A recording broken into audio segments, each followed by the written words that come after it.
Hello there, everyone. Welcome to Whisper Zone. I am your storyteller, and I'm here to guide you tonight. I know many of you use these videos to drift off to sleep, so before we begin, take a moment to like this video and subscribe to our channel. I'm always curious. Where are you watching from, and what time is it in your part of the world? Now, find your cozy spot and relax. It started with thunder. Loud, deep, angry thunder that rolled across the South Dakota sky, like something ancient was waking up. I should have turned back right then, but I didn't. I was leading a cave tour that day. Just another shift. Nothing special. 12 people in total, most of them tourists, a few locals. We met at the Wind Cave Visitor Center around noon. The clouds were already building, fat and gray, but no one seemed worried.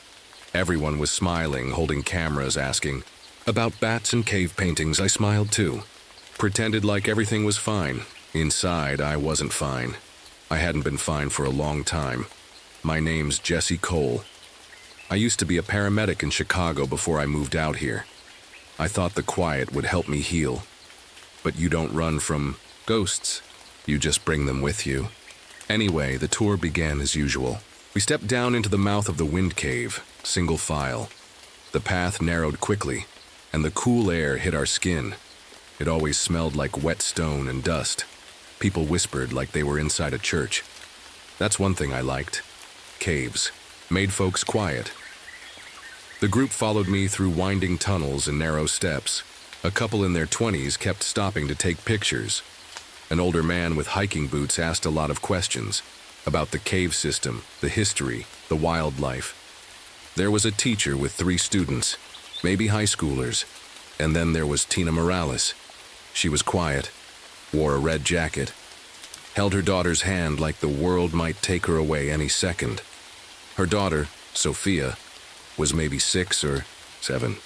She had a glow stick already cracked open and waving it like a magic wand. I remember thinking, at least she's not scared.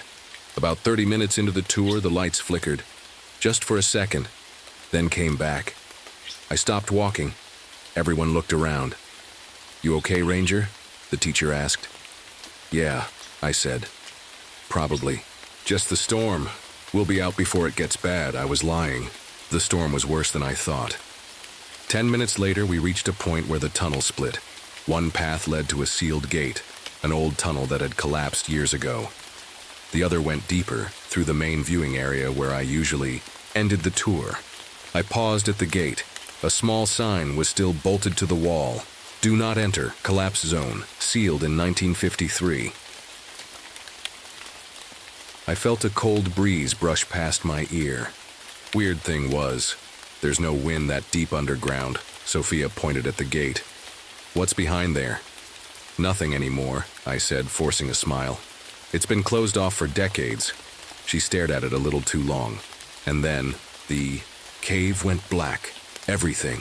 The overhead lights, the guide rails, the emergency backups, gone in an instant. We were standing in pitch darkness. Then the sound hit. A boom so loud it felt like the earth cracked open. Thunder straight above us. Someone gasped. A few people screamed. I pulled out my flashlight. Clicked it. Nothing. Another one. Nothing. I grabbed the emergency pack on my belt and popped open. Glow sticks tossing them around like fireflies. Green light filled the cave, but it wasn't enough. Shadows hung in the corners, deeper than they should have been. I counted people quickly. I could only see 9. Everyone stay close, I said. This is just a power cut. We'll head back the way we came. What caused it? Someone asked. Lightning, probably, I said. Let's move slowly. But something felt wrong.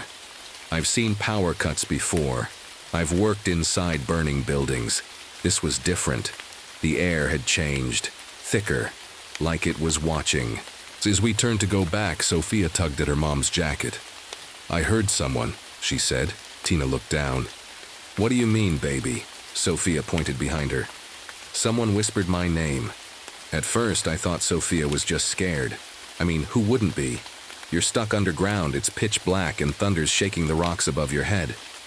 Fear makes the mind play tricks. I've seen it before. People hear things, see things. It's normal.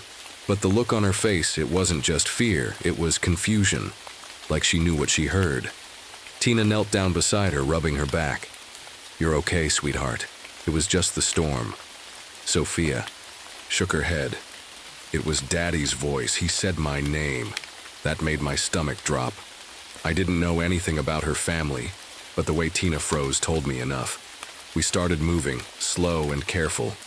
Glow sticks lit the path just enough to see a few feet ahead. Some folks were holding hands. One guy kept muttering a prayer under his breath. I stayed in the back, counting heads again. 9, still short by 1. "Who's missing?" I asked, trying to sound calm. People looked around, confused. "The tall guy in the green jacket," someone said. "He was right behind me." I turned. My flashlight still wasn't working, but I aimed it anyway. "Tom, you back there?" No answer. "Tom, if you can hear me, say something." Silence. The cave was too quiet. Even in total dark, you usually hear footsteps, breathing, something. But it was like the sound itself was being swallowed. I told the group to stop. "Don't move. Everyone stay where you are." I walked a few feet back, holding a glow stick out in front of me. Nothing but stone and shadows. My boots crunched over loose gravel. The air felt heavier the deeper I went. Then I saw something. Not Tom, just his camera. Lying on the ground, strap torn, lens cracked. No blood, no drag marks, no scream. Just gone. I bent down to pick it up, and I swear, for half a second, I felt something move behind me. I turned fast. There was no one there. The group started getting nervous. One of the students was crying. The older man kept asking what was going on.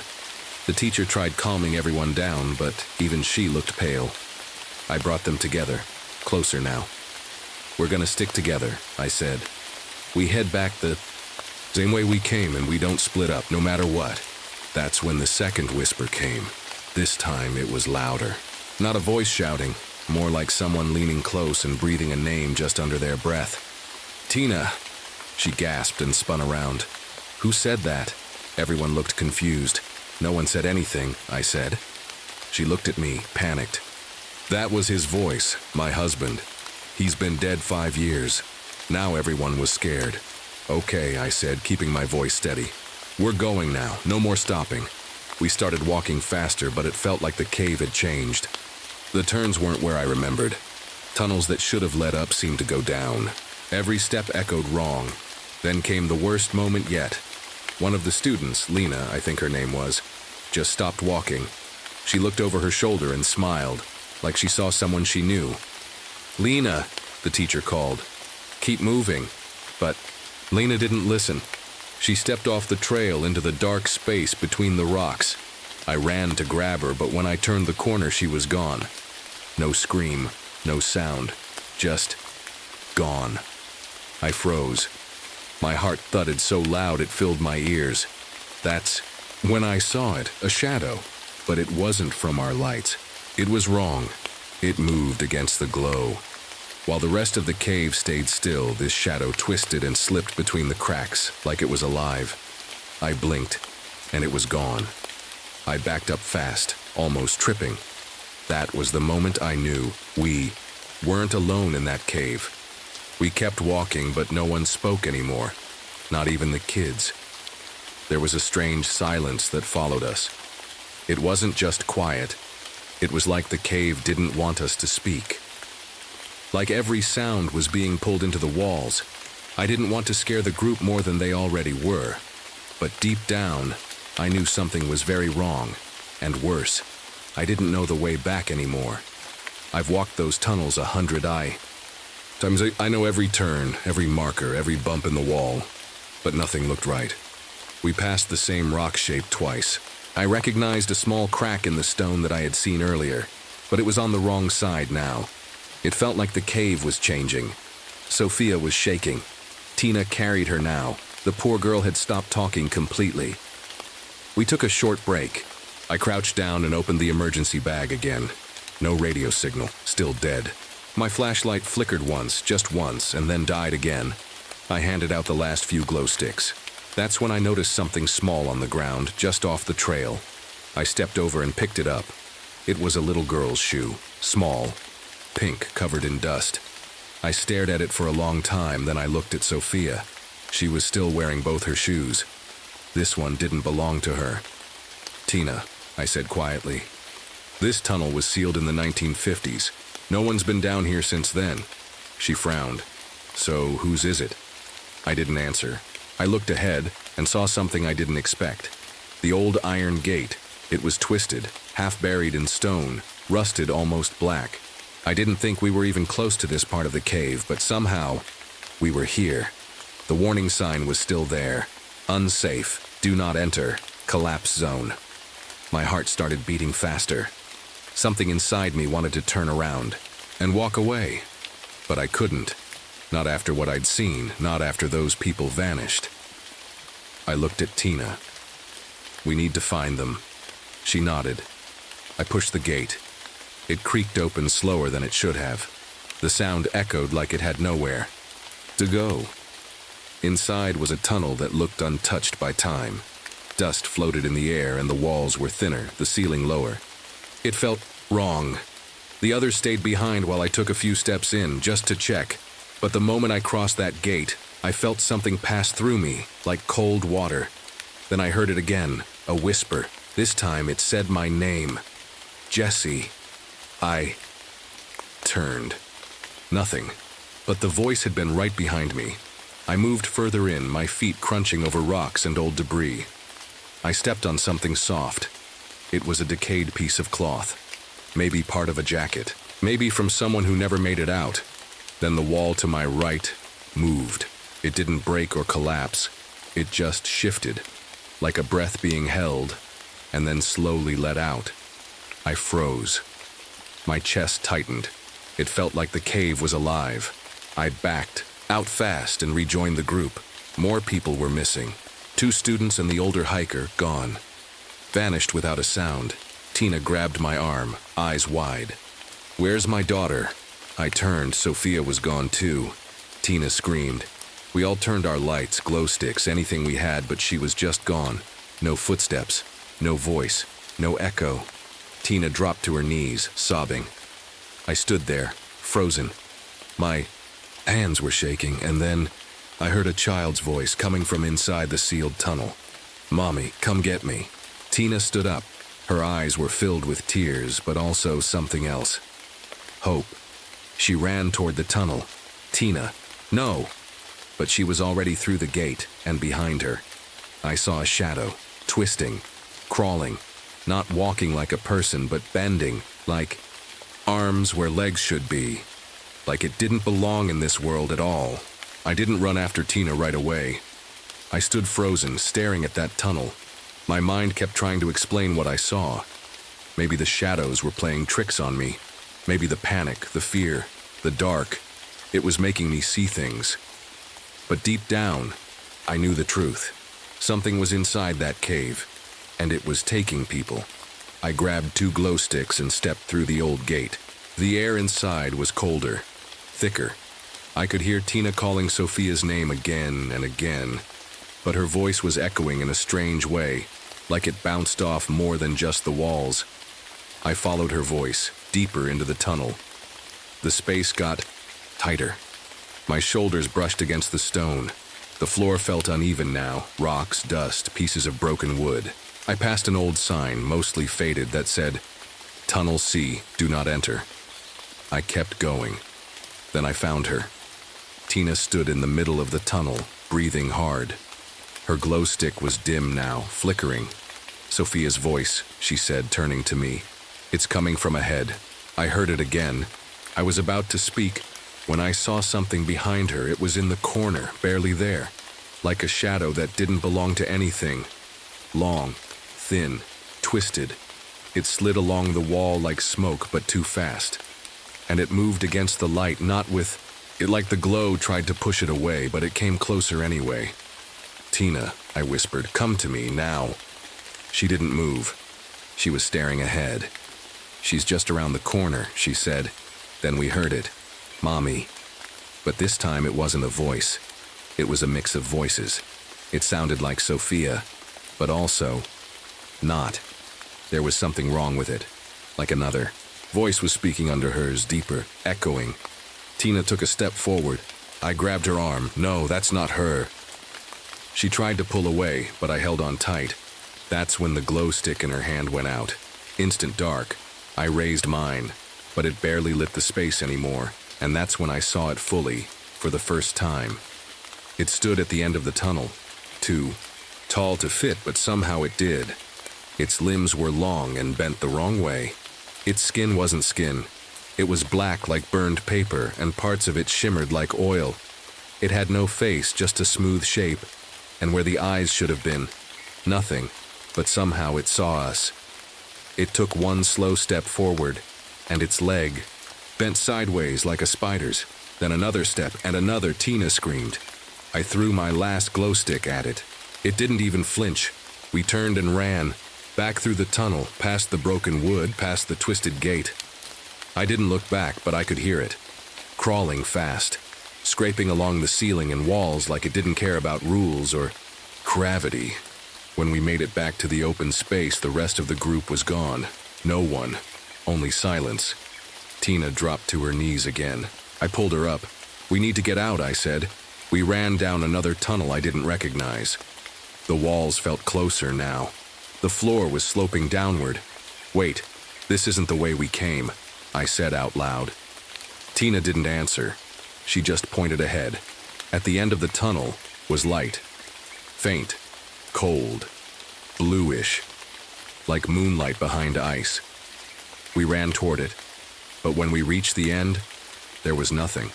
Just a wall, solid rock, no door, no exit, no cracks. It had tricked us. Behind us, we heard footsteps, but they weren't.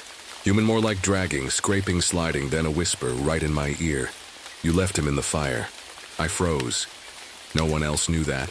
No one could know that. Back when I was a paramedic, I had failed to pull a boy from a burning building. I still hear him in my dreams. I still see his face. Now, here, in this cave. It was like the cave knew, though. Shadows slid into the light behind us. Tina stepped in front of me. She turned, and then she was pulled backward, fast, into the dark. Her scream echoed once, then stopped. I was alone. After Tina was taken, I didn't move for a long time. I just stood there, breathing hard, staring into the dark. My legs were shaking, my hands were cold. I felt like I was standing at the bottom of the world.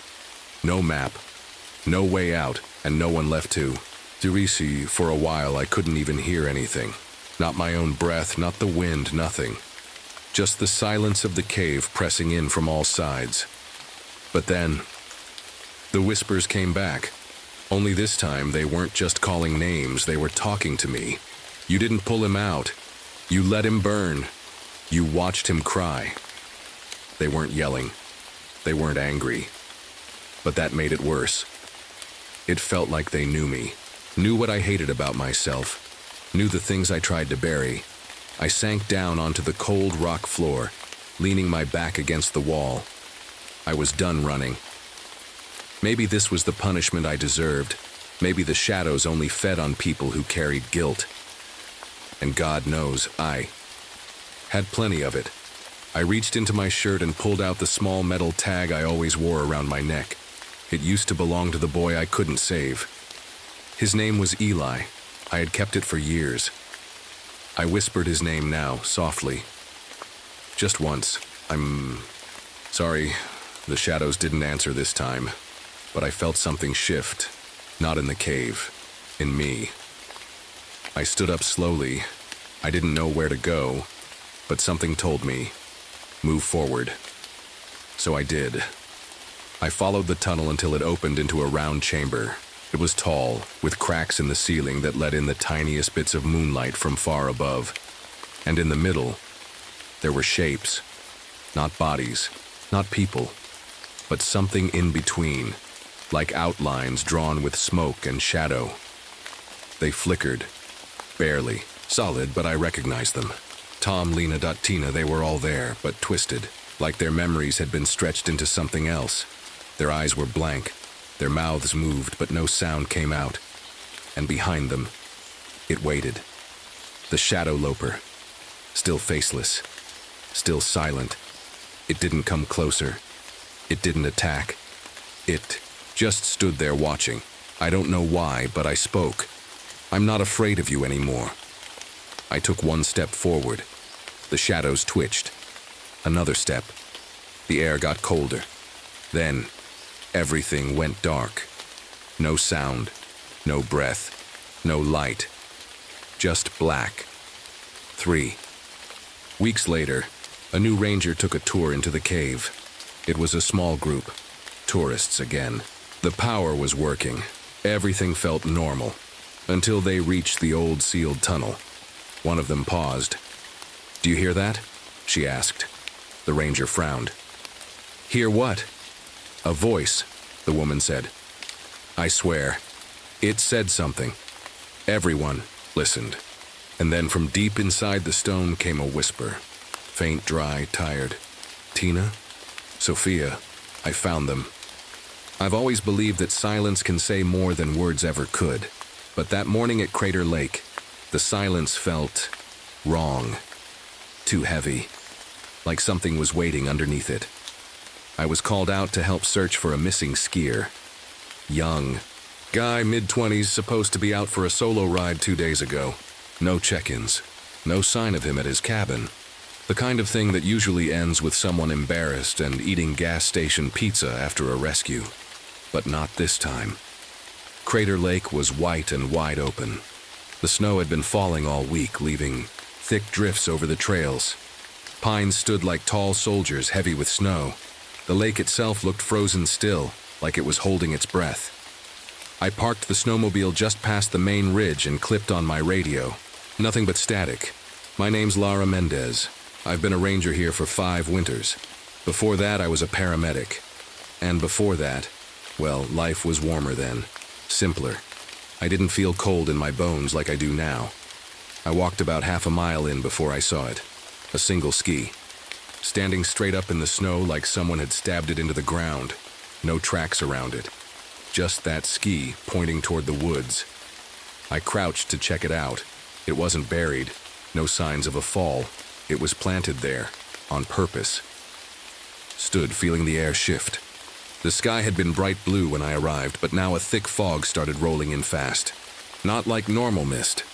This poured down the crater rim like smoke spilling over a bowl. Then I heard a soft thump. I looked up. A bird, some kind of raven, fell out of the sky. Hit the snow hard near my boot.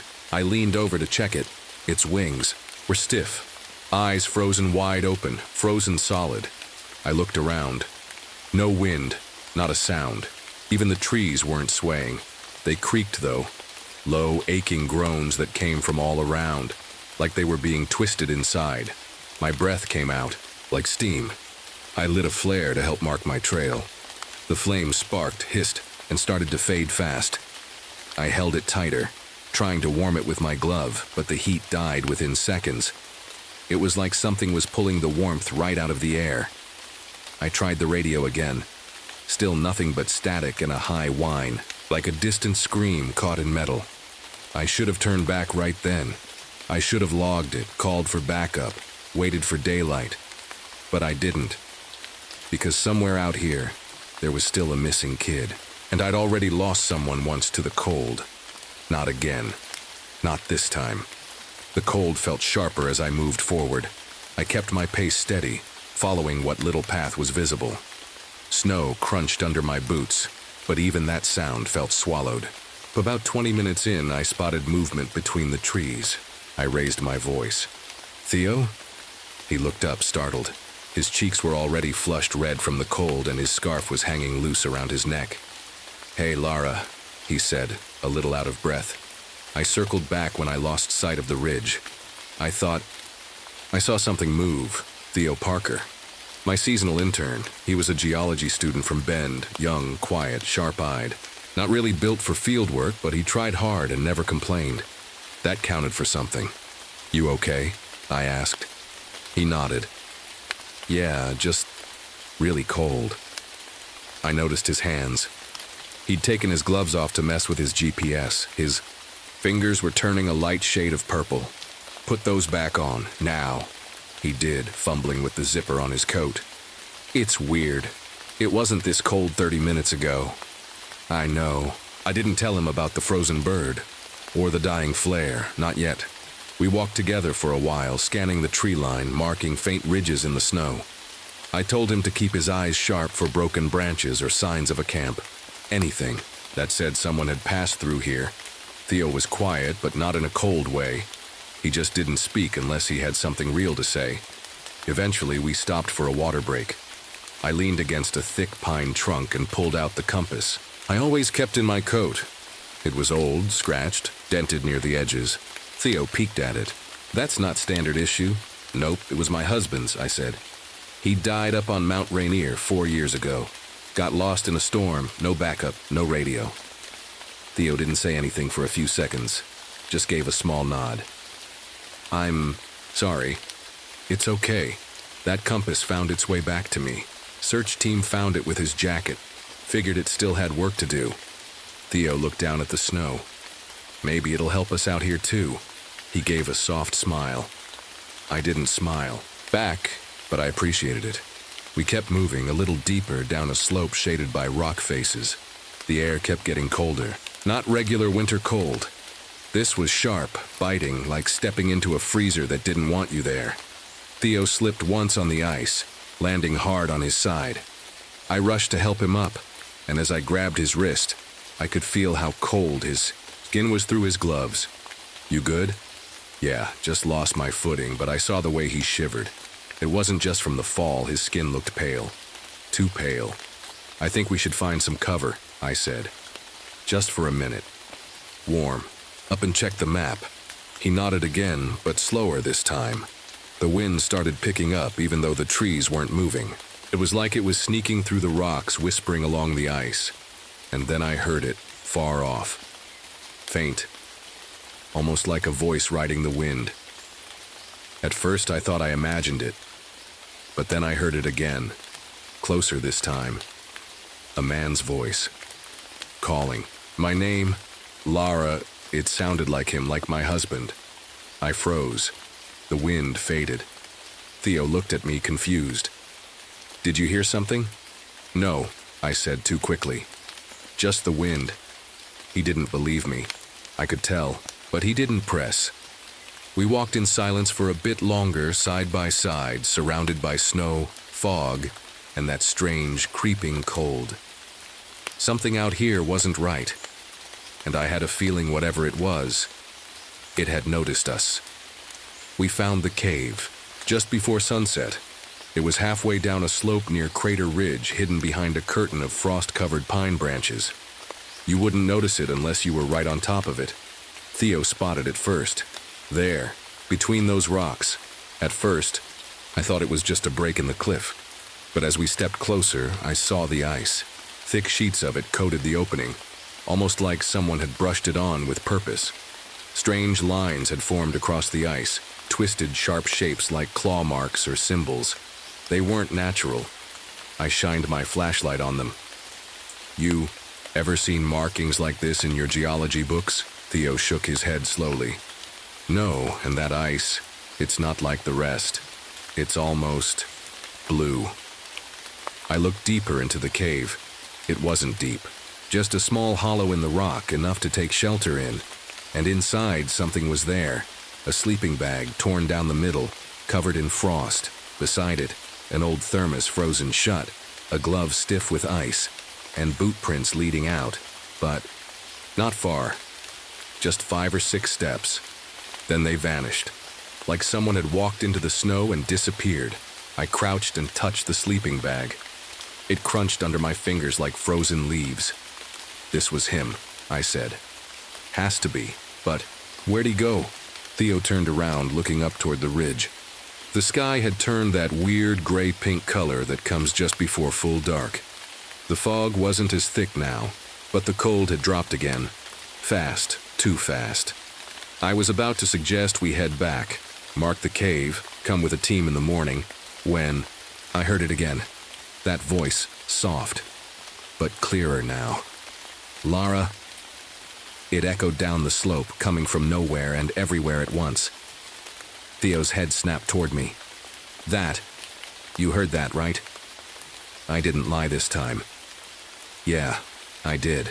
We both stood frozen, listening. No wind, just trees creaking again, and a low groan that came from the cave walls themselves. Like the rock was breathing. Then the tree behind us, this thick, frozen pine, suddenly cracked loud, like a shotgun blast.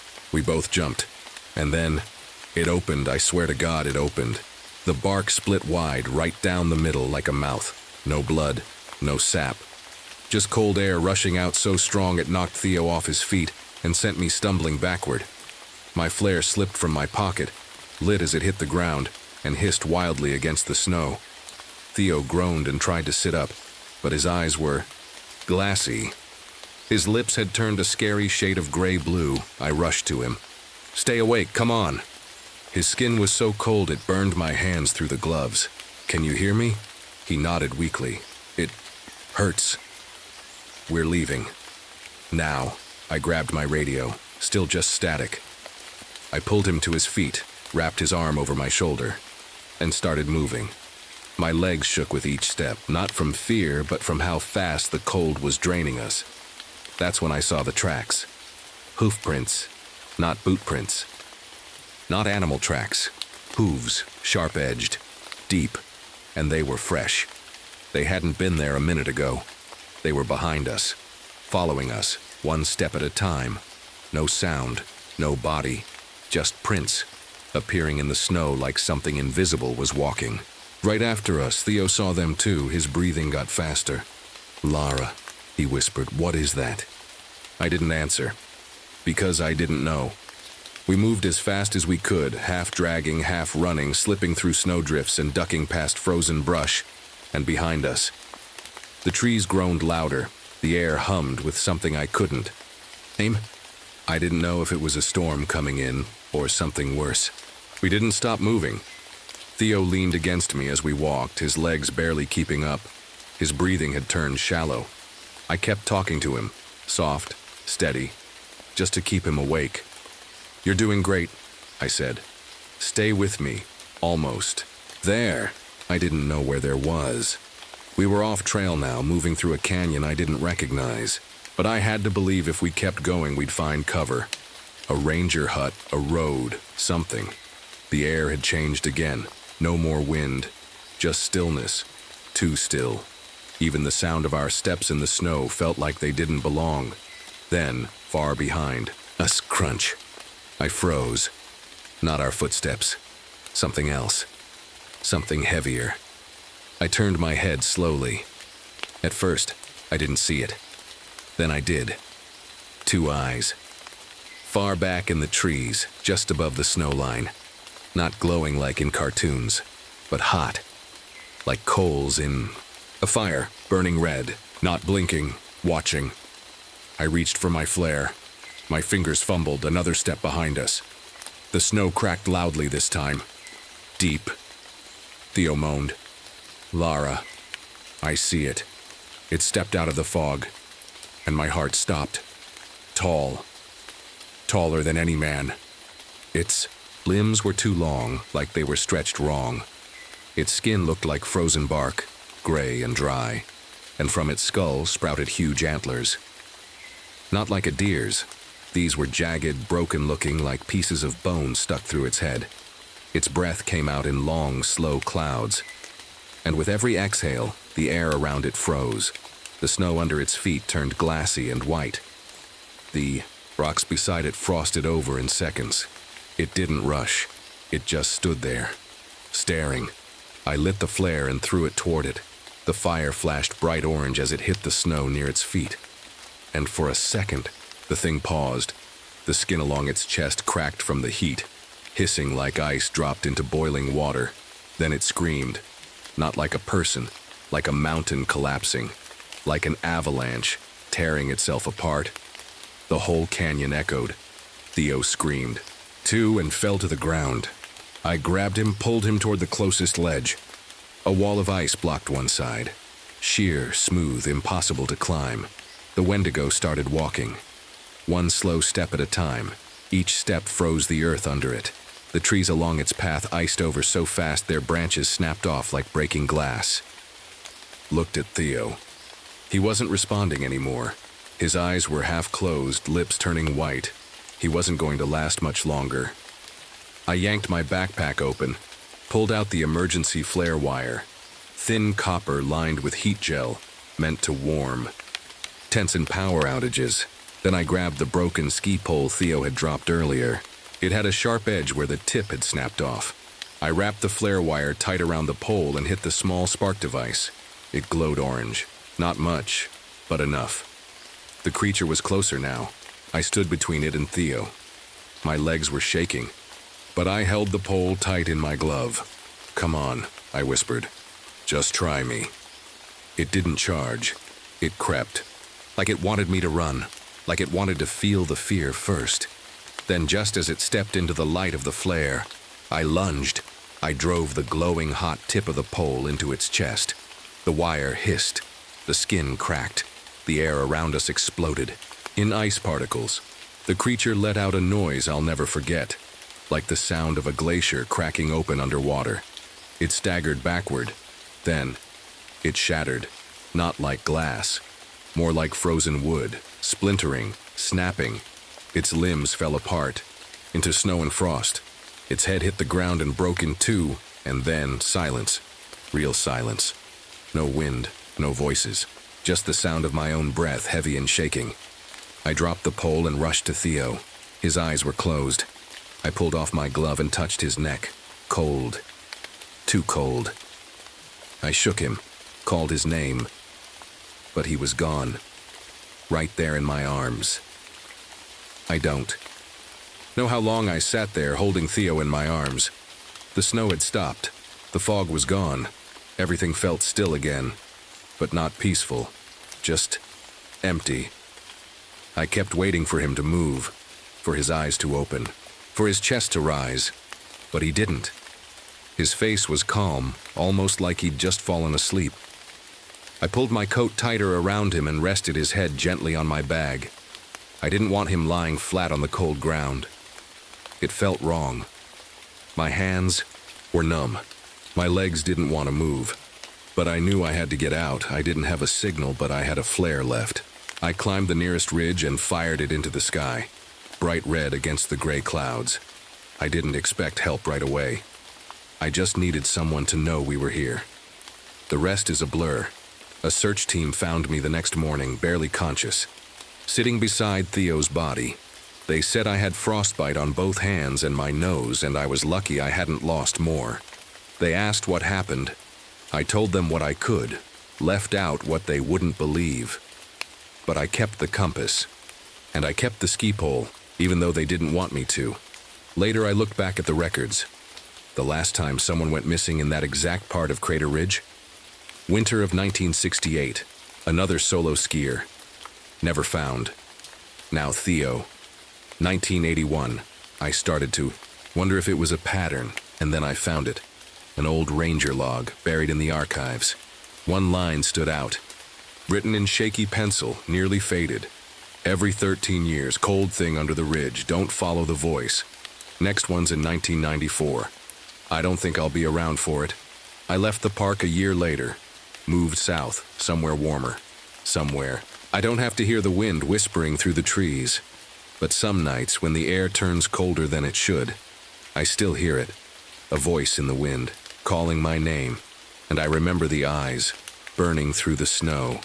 And I wonder, who will be next? It's been 13 years. It's 1994 now. I live in Arizona these days. Dry desert, hot air, no snow, no frozen silence. But 2 days ago, I got a letter in the mail. No return address. Inside was a single photo. A pair of ski tracks. One ski standing straight up in the snow, and behind it, a faint shape in the trees. Hard to see. But the eyes, I recognized the eyes. I didn't tell anyone. Didn't call the park. Didn't send the photo to anyone. I just sat at my kitchen table and stared at it for a long time. Theo would have been in his 30s now. Smart kid. Quiet heart. If I'd moved faster that night. No, I don't go there anymore. Some things live in places we don't belong. Old places, cold places, and some things never die. They just wait. They say the forest forgets, but I know that's a lie, because the trees remembered me the second I stepped back into Big Thicket. It had been 10 years since I last came here. The air still stuck to your skin like glue. The mosquitoes still moved. Clouds. And that smell, mud, wet bark, old rot, it hit me like a punch in the chest the moment I opened the truck door.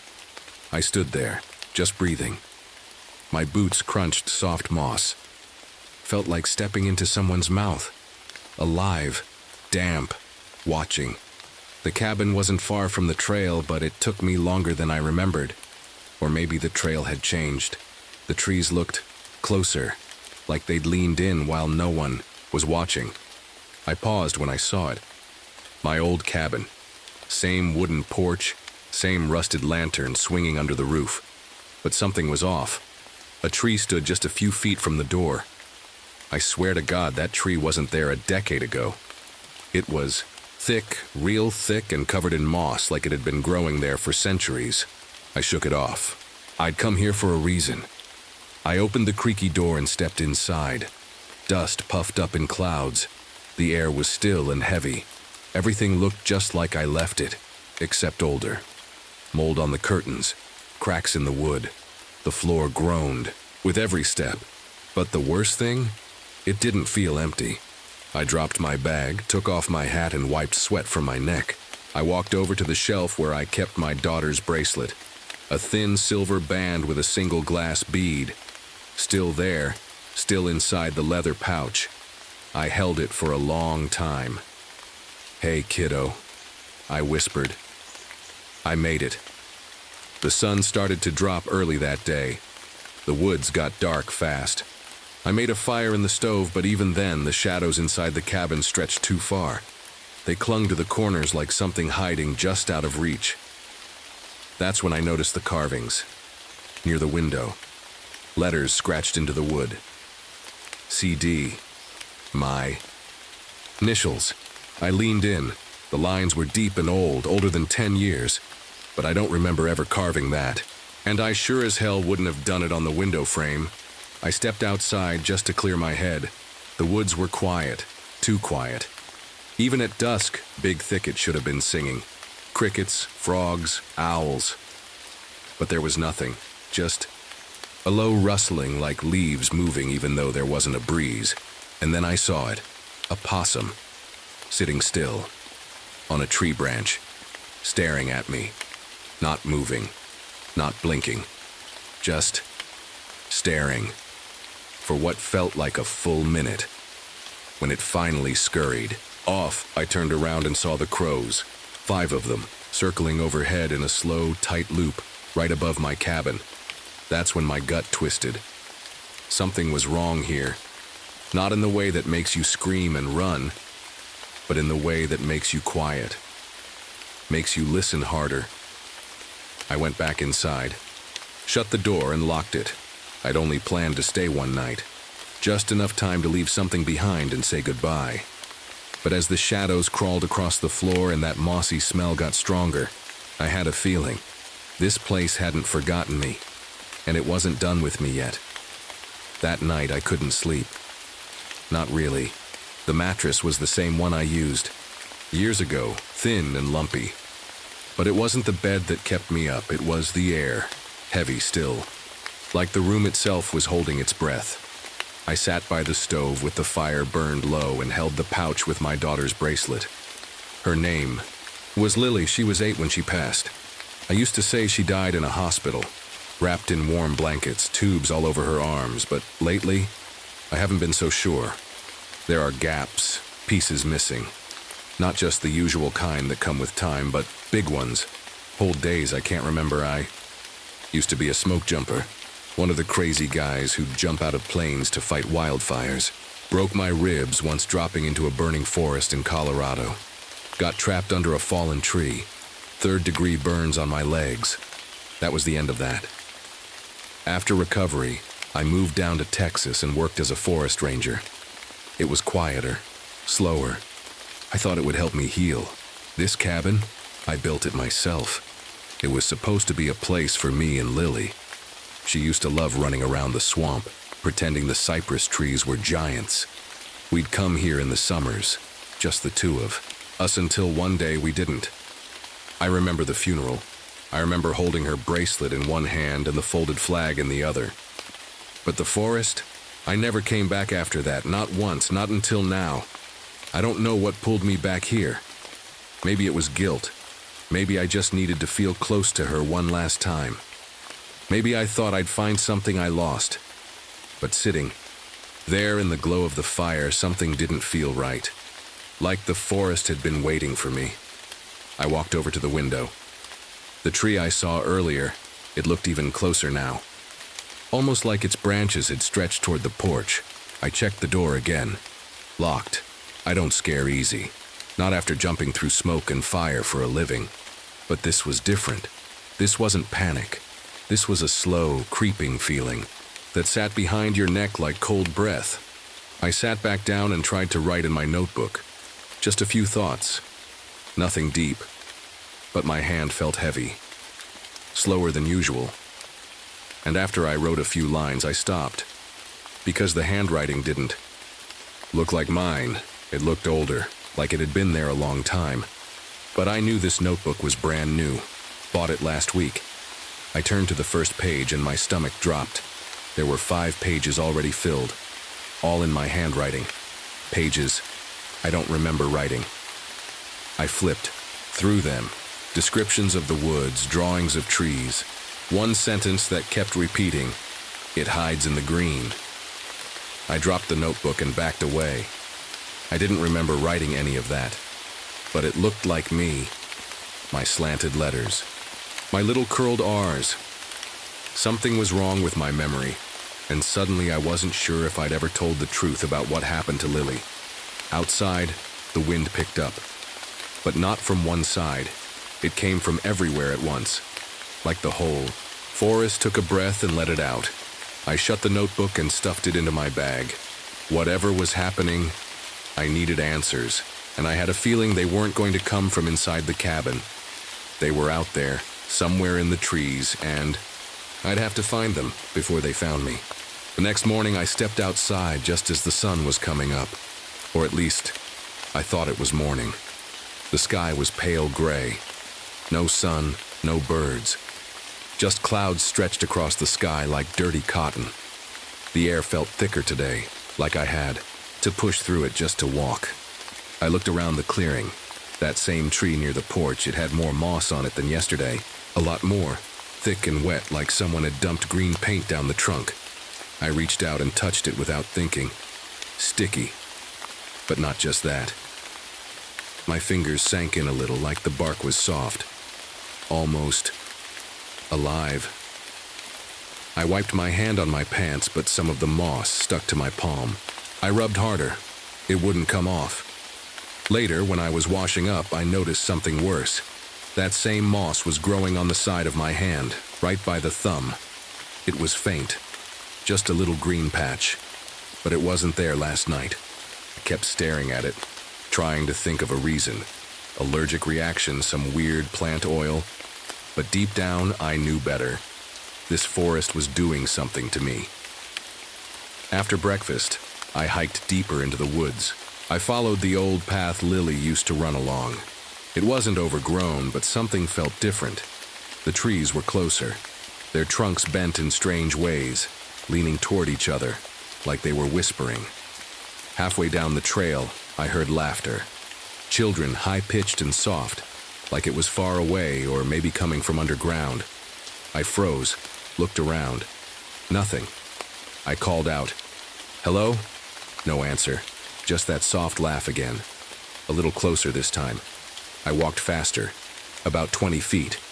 Ahead, I saw something hanging from a tree. At first, I thought it was a squirrel's nest or a bundle of leaves. But when I got closer, my chest tightened.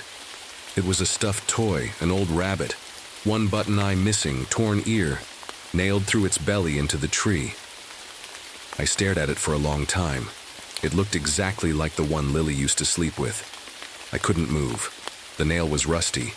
The fur on the rabbit was soaked from dew, or maybe sap. I reached up and touched it gently, and felt a sudden pull, like my memory snapped backward, me and Lily, sitting in this same spot. She's 5, laughing, holding the rabbit by its ear, and making it hop on the tree roots.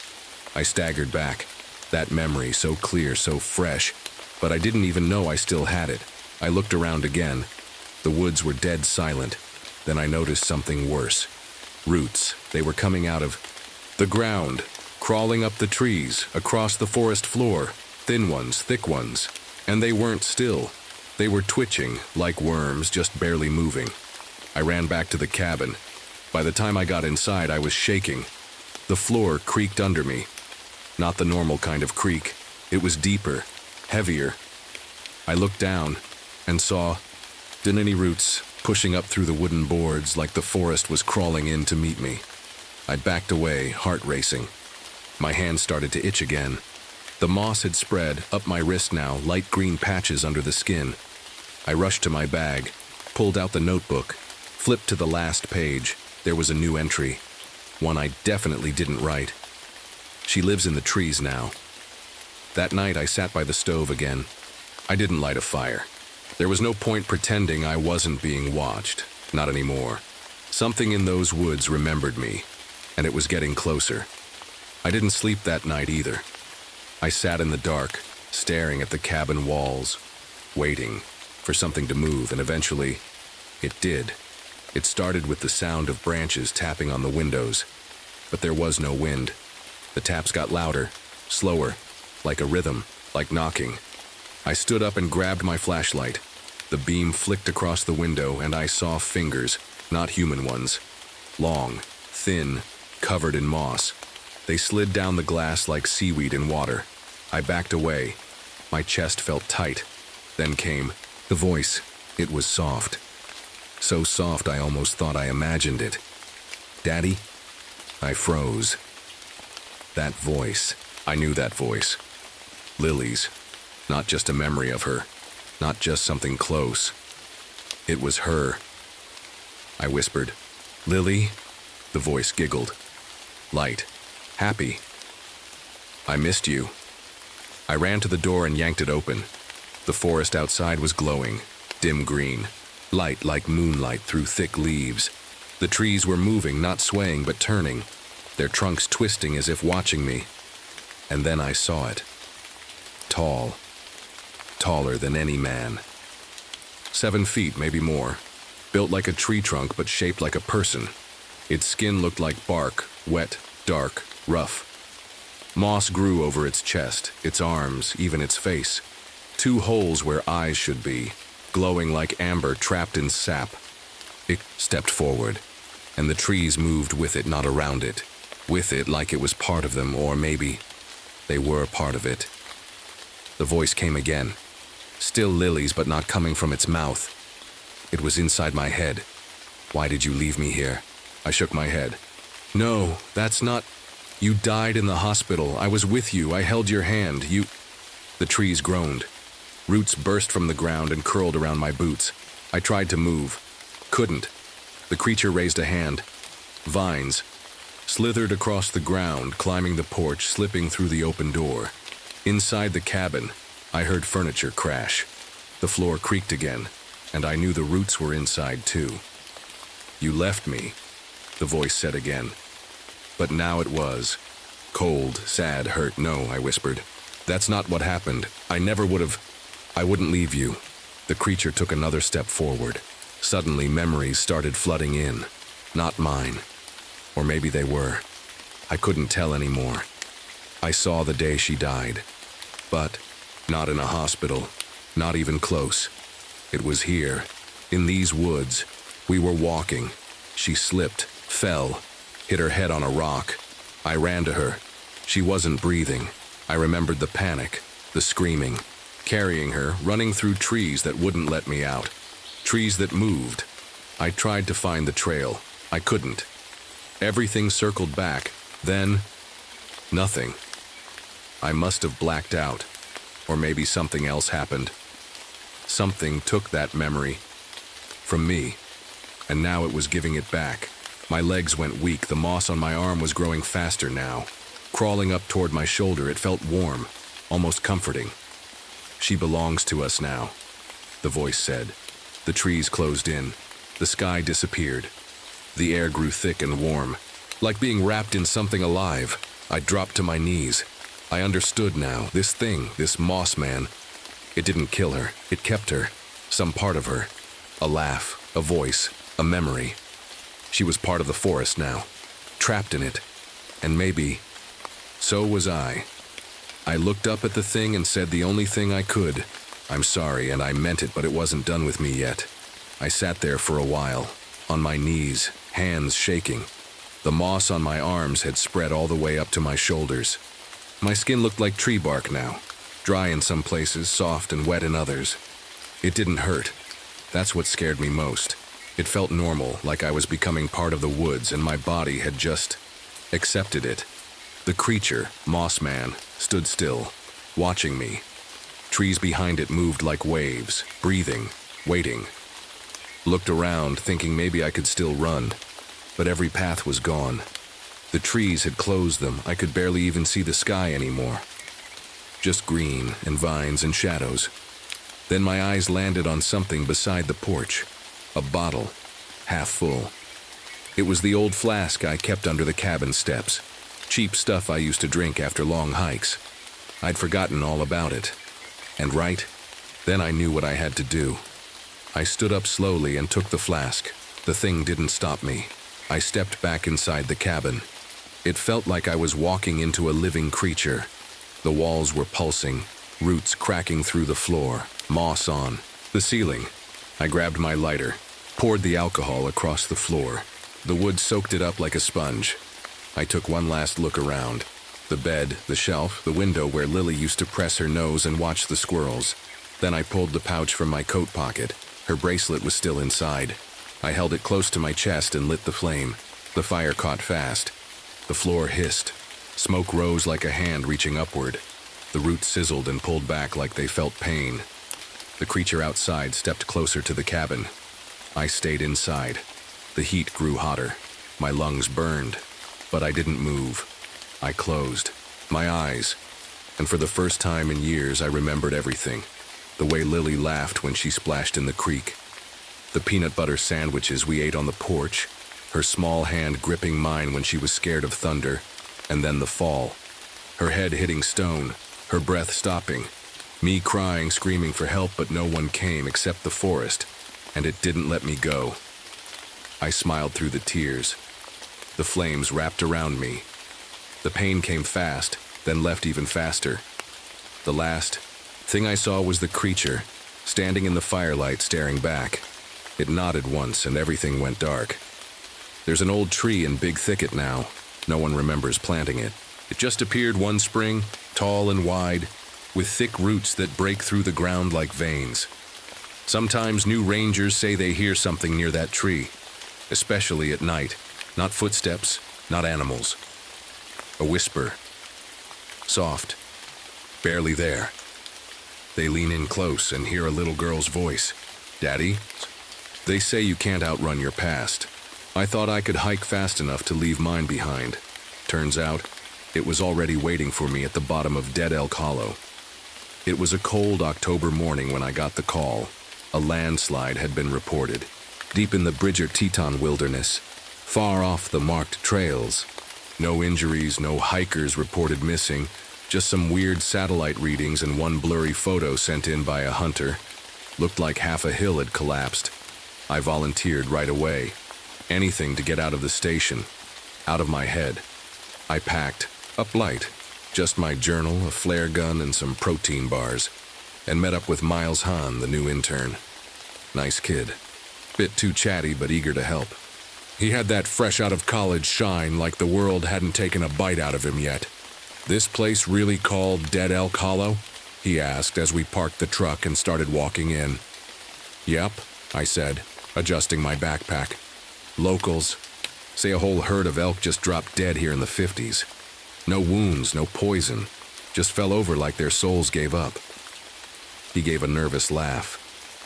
"That's cool." We hiked in mostly silence after that. The trees felt closer together. The deeper we went, like the forest was closing in behind us. Fog hugged the ground, thick and wet, soaking through our boots. Smelled like old moss and something faintly metallic, like pennies and rot. That's when we saw it. A buck, standing not 20 feet from us, right in the middle of the trail. It was tall, muscular, antlers wide like a crown, but it didn't have any eyes, just empty holes, dark and still. And yet it looked at me, not past me, at me. Then it took off into the trees, fast as a bullet. Neither of us said a word. We just kept walking. About an hour in, the wind died down completely. The only sound was the crunch of our steps. Then, faint at first, we heard something strange. Drums, soft, slow, distant, like a heartbeat echoing through the trees. Miles stopped. "You hear that?" "Yeah," I said quietly. "There's no tribal land near here, right?" he asked. "Nope. Nothing but trees for 50 miles. The drums kept going for maybe another minute, then just silence, not even birds. Then the rain came, no thunder, no warning, just drip, drip, drip. At first I thought maybe my eyes were playing tricks on me. But when the drops hit the rocks, they left behind faint red stains. "Miles," I said, reaching out. "Look at this." He rubbed a drop between his fingers.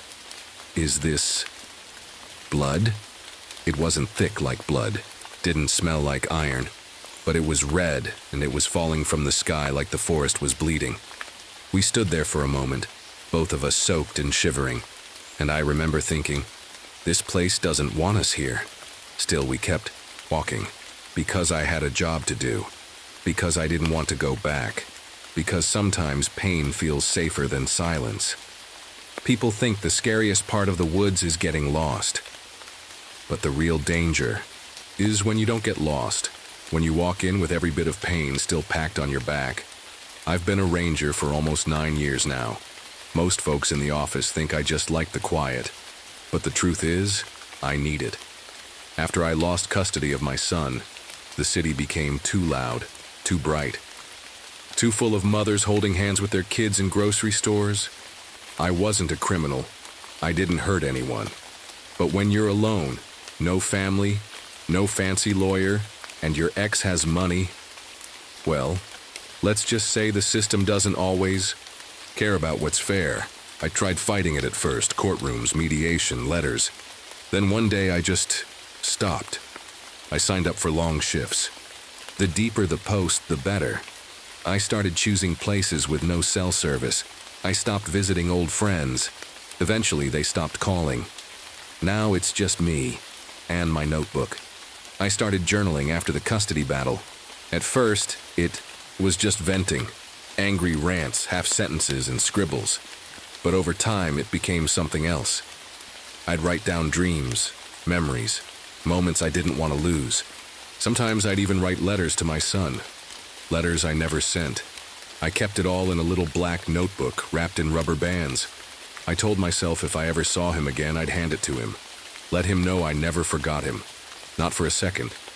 But in the back of my mind, I knew. Maybe I was writing to keep myself sane. Miles didn't know any of this. He just saw a tired ranger in oversized boots with a no-nonsense attitude. But on that hike, I started noticing things. The way he kept glancing behind us. How his hand stayed on the strap of his bear spray a little longer than needed. "Something wrong?" I asked after the third time he turned around. He hesitated. "Just thought I heard footsteps, but maybe I'm just jumpy." I gave a small nod. "Trust your gut, but don't let fear write the story before it's time." He smiled at that, but it didn't reach his eyes. By early afternoon, the fog hadn't lifted. The sun was nowhere to be seen. We stopped by a fallen log to drink some water, and I pulled out my notebook to jot a few things down. Eyeless deer, red rain, drum sounds. Miles seems nervous. I feel watched. I tapped my pen against the paper and added, "Don't know if I'm imagining it, but something about this place feels wrong." I closed the book and looked around. No wind, no birds, no reason for this tightness in my chest. But it was there all the same. Somewhere in the trees behind us, a branch cracked. Miles jumped. I reached for my radio. Static. Of course. We kept moving, but slower now. Every sound felt louder. Every step echoed. The trail thinned out. Trees grew, tighter together, like they were closing ranks. I kept checking my compass even though I knew the way. I needed something, anything, to feel normal. Miles walked just behind me. Quiet, too quiet. Still hearing footsteps? I asked over my shoulder. No, he said. Then added, I don't think so. We passed a rocky bend, then came into small clearing, and that's when we saw it. A pile of antlers, not broken ones. Whole, clean white antlers, stacked in a spiral. Perfectly arranged. Miles stopped in his tracks. Okay, that's not normal, right? No, I said. Not even a little. I stepped closer. There were at least 20 antlers, all pointing inward, like flower petals. No blood. No sign of the animals they came from. I didn't touch it, just looked. Something about it felt sacred, or cursed, or both. I pulled out my notebook and scribbled down, spiral of antlers. Too perfect to be natural. Miles didn't speak, he just stared. I could see his hand trembling. Let's keep moving, I said. Not far to the rock shelf. The clouds above started to darken again. Light dimmed, like someone was slowly turning a dial down. We reached the edge of the hollow, a steep dip where the earth had cracked years ago. From there we could see the scar of the old landslide, dirt still loose. No fresh slide though, nothing big enough to match the report. But something else caught my eye. In the dirt just beyond the shelf, footprints, not boot prints, not bear, not elk, bare feet. And they were long, too long. The toes looked wrong, almost clawed. Miles crouched beside them. Who would walk barefoot out here? I didn't answer. I didn't have one.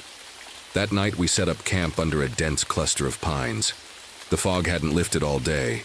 There were no stars, no moon, just thick gray air pressing against the tent. Miles offered to take first watch. I agreed. I crawled. Inside the tent, zipped myself in and tried to write. This place wants something. Feels like we're being, tested, watched. Then I paused. My head ached, my hands felt cold, I dropped the pen. I don't remember falling asleep, but I remember the dream. I was in the woods, barefoot, walking slow. Something was behind me. I couldn't see it, but I felt it, breathing against the back of my neck. When I turned around, I didn't see a face. I saw antlers, huge, twisted ones, stretching high above the trees, and a mouth that didn't move, but whispered things anyway. Things I had never told anyone.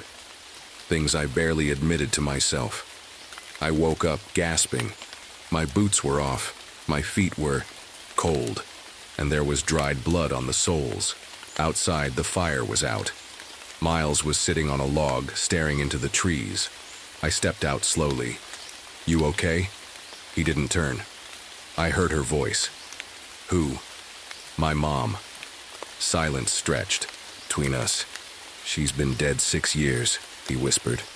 Then he stood up and walked into the trees. I called after him. Miles! But he didn't answer. Miles! I shouted again. My voice felt too small in that forest. No reply. I grabbed my flashlight and followed his footprints, still fresh in the soft ground. The beam cut through the fog in shaky lines. Trees leaned over the path like they were listening. He couldn't have gone far, but the woods mess with your sense of time and space. I called again, quieter now. Miles, please answer. Still nothing. Then I saw something hanging from a low branch. I got closer, his ranger badge, clipped to a piece of cloth, his jacket sleeve torn clean off. Below it, the dirt was soft, like it had been disturbed. I crouched down and saw faint drag marks leading deeper into the woods. My stomach twisted. I didn't want to go further. But I did. I don't know how long I walked. It could have been 10 minutes, could have been an hour. Everything looked the same. Trees, fog, shadows. But then I came to another clearing, and I froze.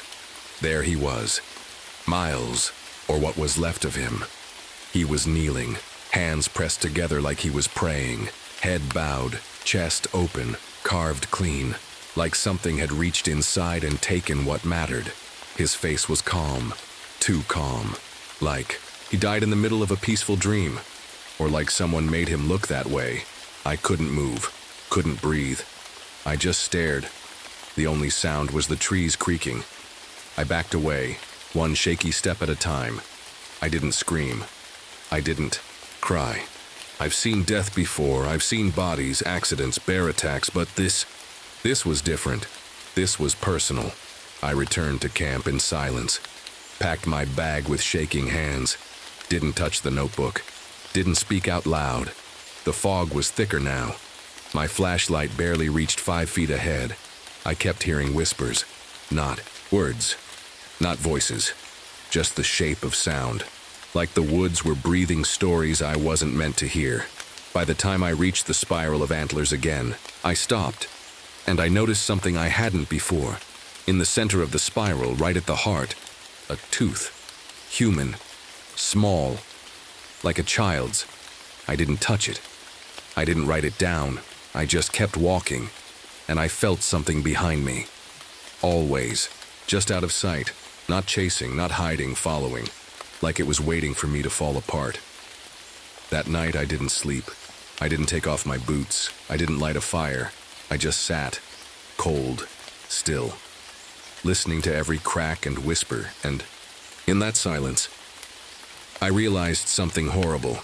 It knew who I was, and worse, it knew what I hated most about myself. I don't remember falling asleep, but I woke up to footsteps, not loud, not fast, just slow, circling my tent. Crunch. Pause. Crunch. Then nothing. Didn't breathe. I didn't unzip the flap, I just waited. Eyes wide open, hand gripping the flare gun in the dark. When I finally stepped outside, the sun hadn't come up yet. Fog still clung low to the ground. Everything was wet. Still. But the footprints were there, big ones, deep in the dirt, bare, too long. Toes spread out like claws. They circled my tent in a wide ring, at least 3 times, and then wandered off, straight into the trees. I packed up and left without breakfast. I didn't even write in my journal. For the first time in years, I didn't want to record anything. Whatever was out there, it wasn't hunting me like an animal. It was playing with me, watching me. I walked for hours, trying to find the quickest way back toward the ranger station, but my GPS kept blinking. Useless. The wind had picked up, cold and sharp, like tiny knives across my face. That's when I started hearing the whispers. Again, but this time, they weren't random. They said my name, Tamara, clear as day, right behind me. I spun around. Nothing. I picked up my pace. Heart thudding. More whispers. This time, different, not just my name. Words. You gave up, you let him go, you chose the woods over your son. I froze. No, I whispered out loud. That's not true. He waited for you, and you ran. I started walking again, faster, almost jogging. Now. Branches slapped my arms. I stumbled more than once, every few steps, Tamara, every few minutes, failure, coward, mother. I reached a ridge and finally looked back, and I saw it, just for a second. Standing between 2 trees, tall, too tall. Shoulders, hunched, arms long enough to touch the ground, antlers wide like a dead tree's branches, and its mouth. It didn't move. But I heard it whispering anyway, not through sound, through thoughts, like it was inside my head, turning old guilt into sharp little knives. I fell to my knees, clutched the compass my son once gave me. I didn't leave him, I said out loud. I didn't mean to. No answer, just the wind picking up. From that point on, it didn't leave me alone. Every time I blinked, I saw flashes of miles of my son's face, of courtrooms and hospital beds, and that day I closed the door and walked away. I hadn't thought about that day in years, but now it played on a loop, like a movie I couldn't stop. And that thing, it fed on it. I could feel it. Every ounce of guilt made it stronger. Every bad memory made it bolder. I was no longer scared of dying, I was scared of being seen, and it saw everything. By the third day, I was running on fumes. No food, no sleep, just fear. The forest felt smaller now. Like the Ike, trees were moving in closer, watching, breathing. I couldn't tell if I was walking in circles anymore. Every direction looked the same. Gray, wet, broken, the whispers didn't stop. Not once, and the worst part, they started to sound like me, my own voice, saying things I swore I'd buried. You let your son grow up thinking you didn't care. You never tried hard enough. You don't belong in anyone's life. I screamed just once, into the fog, and something screamed back, not human, not animal. It sounded like something breaking. I stumbled into a clearing and dropped to my knees. There, it was the Wendigo, 10 feet tall, thin and crooked like its bones didn't fit right. Its skin looked stretched, dry, like it had been forgotten underground. Its mouth hung open but didn't move. And still, I heard everything. End it, Tamara. You don't want to carry this anymore. You know what you deserve. I raised the flare gun with shaking hands, pulled the trigger. The flare hissed bright and red, straight into its chest. It didn't even flinch. I turned and ran. Branches whipped my face. My lungs burned. The thing didn't chase me fast. It didn't need to. It wanted me to panic, to trip, to give in. But I had one last card to play. I remembered the map, the shelf, the soft earth by the landslide. That whole ridge was unstable. If I could lead it there. I ran hard toward the ridge. Every step felt like 1,000 pounds. It followed. I could feel it behind me, almost close enough to touch. When I reached the edge, I stopped short, turned around. There it was, stepping through the fog, huge, silent, staring straight through me. Took one step backward, and the ground cracked just a little, one more step. Then the earth gave way, everything dropped. Dirt, rocks, trees, me, and it. I felt myself fall, heard the roar of the land crashing down. Something hit my side, then darkness. Should have died. Maybe I did, but when they searched the hollow later, they didn't find a body. Not mine. Not the creatures. Just the edge of a broken ridge and a trail of red-stained soil that led nowhere. They never found me. Not a bone, not a boot, not a page from my notebook. Search teams came out for 3 days. Rangers, dogs, helicopters. Nothing. They found Miles, though. Still kneeling, still praying. They buried him quietly. His family never got full answers. How could they? No one would believe the truth. Every year on the same day, October 14th, something happens in dead Elk Hollow. Rangers report hearing cries echo through the valley. Not screams, not animals, just a voice, low, distant, familiar. Sometimes it says a name, sometimes it just weeps. One year, a junior ranger claimed he saw a tall shadow on the ridge. Antlers stretching to the sky. He doesn't work there anymore.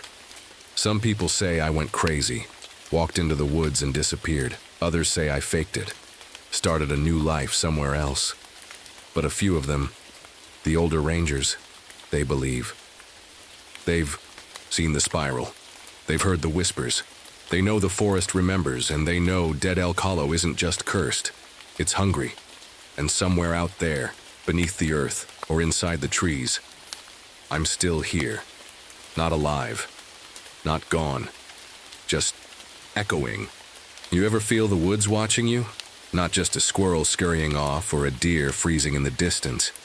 I mean a real, heavy kind of stillness. Like something out there knows you're alone and is waiting for the right moment.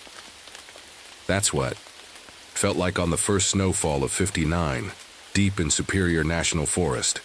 The red pines stood tall all around me, their trunks straight as spears, stretching forever into the white sky. The needles whispered in the wind, soft like secrets being passed from tree to tree. I was on patrol, riding my snowmobile through a frozen trail only a handful of men ever used. Early snow had come in thick. Most folks were staying indoors. Not me. I liked the silence, always did.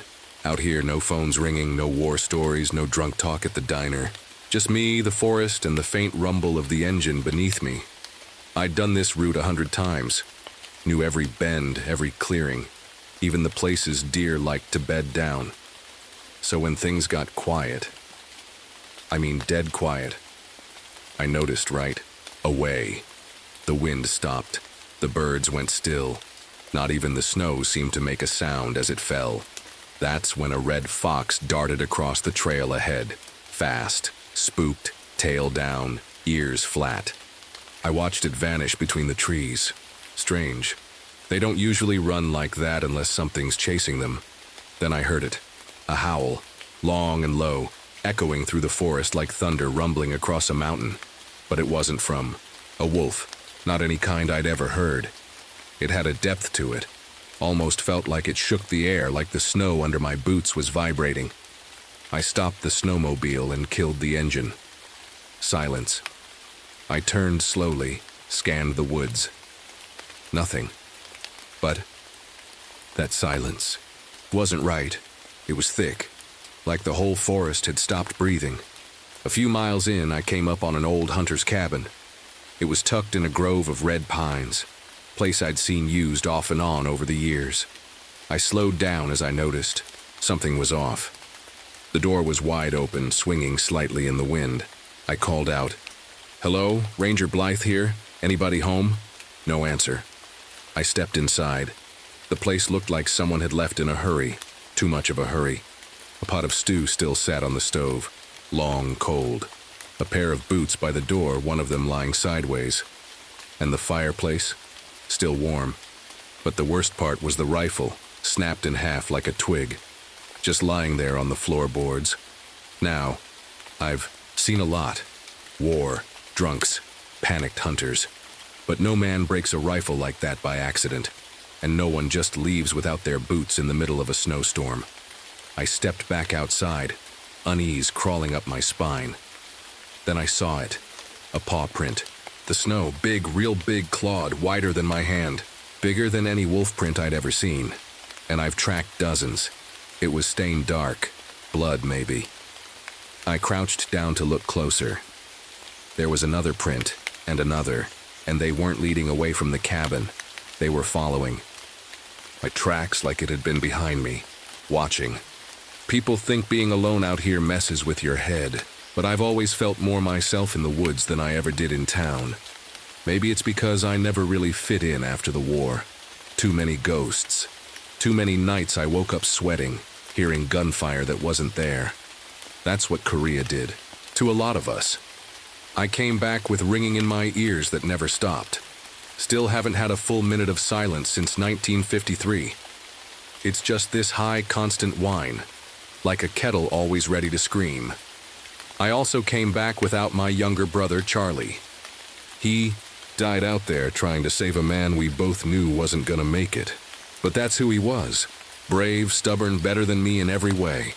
I was supposed to watch his back. I didn't. I carry his dog tags with me every day. Keep them tucked in my shirt. Some folks carry pictures. I carry guilt. My wife left me. A couple years after I got home. Said I was too distant. Maybe I was. I stopped talking much, stopped trying to be normal. I just wanted the noise to stop. So I became a forest ranger. Out here, no one asked questions. No one looked at you like you might fall apart. And these trees, they don't judge. They just stand tall, year after year, no matter what storms come. Anyway, I don't trust radios much, never have. Static makes the ringing in my head worse. I'd rather trust my eyes and ears. I check in when I have to, but mostly I ride alone. Patrol the snow trails, check cabins, look for lost hikers. Same routine every season. Except now, my partner Russell Kincaid wasn't answering his radio. He was supposed to check in that morning. We always do a quick call when we hit the halfway, point on our separate loops. Keeps things safe, but nothing. I tried again, just more static, not even a click, not even wind. Russell's a good man, bit of a loudmouth, loves hunting, always trying to convince me to use a newer sled or carry backup. Batteries, but he's sharp. Never misses check-ins. So when he didn't respond and I found that busted cabin door, I knew something was wrong. and I couldn't just leave. Not because I was scared for him, though I was, but because I've already failed. One brother in the field. I wasn't about to fail another man I cared about. I turned back toward the ridge. That's where Russell said he'd be headed earlier in the week, following some tracks of his own. Big ones, he said. Bigger than any bear. I'd laughed it off at the time, but now, after seeing that paw print outside the cabin, I wasn't laughing. I kicked the snowmobile into gear, following the edge of the forest line, eyes scanning the trail for any sign of him. Something was out there. Something that had already broken into a shelter, snapped a weapon in half, and left no footprints behind it, except for the ones chasing mine. And now my partner was missing. The snow started falling heavier as I rode toward the ridge. I was looking for tracks, broken branches, maybe even smoke. Anything that could point me to Russell. But everything looked untouched. Fresh snow, no prints. No signs of life at all. About 15 minutes in, the snowmobile coughed. Then it died. I tried the ignition again. Nothing. Full tank, new plugs. I'd just serviced it last week. There was no reason it should have failed. I sat there for a second, letting the quiet settle. Then I tried the radio, switched it on, adjusted the frequency, tapped the mic. All I got was a soft, growling noise. Not static, not wind. Just this low, deep rumble like something breathing through the wires. I switched it off. I don't scare easy. Years of war and woods will numb you to a lot. But something about that sound. It didn't feel like a glitch. It felt like a warning. So, I grabbed my rifle, slung my pack over my shoulder, and started walking on foot. The trees seemed thicker here, closer. Their tops moved with the wind, but down where I was, everything stayed still. I hiked half a mile before I saw it. Russell's glove nailed to a pine tree. It was torn and stained dark red. His name was still stitched into the cuff, no sign of the other glove. No sign of him. I looked around. No tracks in the snow, no drag marks, nothing. Just the glove nailed there like a signpost. I called out his name. Russell, it's Blythe. My voice bounced back, empty. I followed the ridgeline, hoping maybe. He'd gone downhill. About 20 minutes later, I found more blood. This time in the snow, leading toward a narrow ravine, but still, no tracks going in. Just blood. Like something had been carried. I moved carefully down the slope, holding my rifle tight, eyes scanning every tree. And that's when I saw the deer, or what was left of them, gutted and strung up in the branches. They were hanging at least 10 feet high, too high for any normal predator. And it wasn't just one. I counted 3 deer, their insides spilling like old decorations, swaying slightly in the wind. The cuts were clean, not like a bear. Not like anything I'd seen in these woods. My stomach turned, but I kept moving. Made camp just before dusk. Small fire close to the cliff wall so nothing could come at me from behind. I didn't plan on sleeping, just resting for an hour or two, keeping warm. The woods didn't like that. I started hearing things. At first, it was just crunches in the snow, light ones like a rabbit maybe, but then they got heavier. Slow steps circling the fire just outside the light. I turned the flashlight out there, again and again. Nothing. But the moment I lowered it, crunch. Then a snort, like a giant dog, breathing through its nose. I stood still, rifle ready. The fire popped, shadows danced, but I couldn't see a thing. Then I heard my name whispered through the trees like wind through a cracked door. Ed. I didn't move. Didn't breathe. Just stood there, waiting. Something was out there, and it wasn't afraid of me. It wanted me to know it was close, playing with me. For hours it circled, never showing itself, just breathing, crunching snow, snapping a twig now and then. I kept the fire going and didn't sleep a second. When dawn came, the sound stopped, like someone flipped a switch, but the tension stayed. My neck was stiff from turning too often. My arms sore from gripping the rifle too tight. And my heart. It hadn't stopped pounding since I saw that glove. By morning, the forest looked peaceful. Again. The snow was soft and clean. The trees stood quiet. Sunlight pushed through the branches like nothing strange had happened. But I knew better. Whatever was out there, it had watched me all night. I could feel it. I packed up and kept walking, heading deeper toward the lake. Russell once told me if he ever went missing to check the ice first. Said the tracks always disappeared near water. I didn't understand what he meant back then. Now, I did. I followed a narrow trail half covered in fresh snow. It was too quiet. I kept checking over my shoulder, and then I saw something move between the trees, just for a second. Something tall, taller than a man. Black fur, twisted limbs, and glowing red eyes, gone as quick as it appeared. I raised my rifle, hard hammering, trying to steady my breath. "Russell?" I called out, knowing it wasn't him. Then I heard it, his voice. "Ed, over here." It came from ahead, toward the frozen lake. I froze. The voice sounded just like him. Same tone, same drawl. But it didn't feel right. It was too clear, too perfect, and when I listened again, I noticed it was repeating the same phrase over and over. "Ed, over here. Ed, over here." Like a recording stuck on a loop. I moved carefully toward the sound, rifle raised, stepping onto the frozen edge of the lake. The ice looked solid, but I knew better than to trust it. A few more steps, and the voice stopped. Silence again. Then, crack. "Okay." Ice beneath me gave a loud warning sound. I stepped back just in time, barely catching myself as a thin patch shattered where I just stood. That's when I saw it.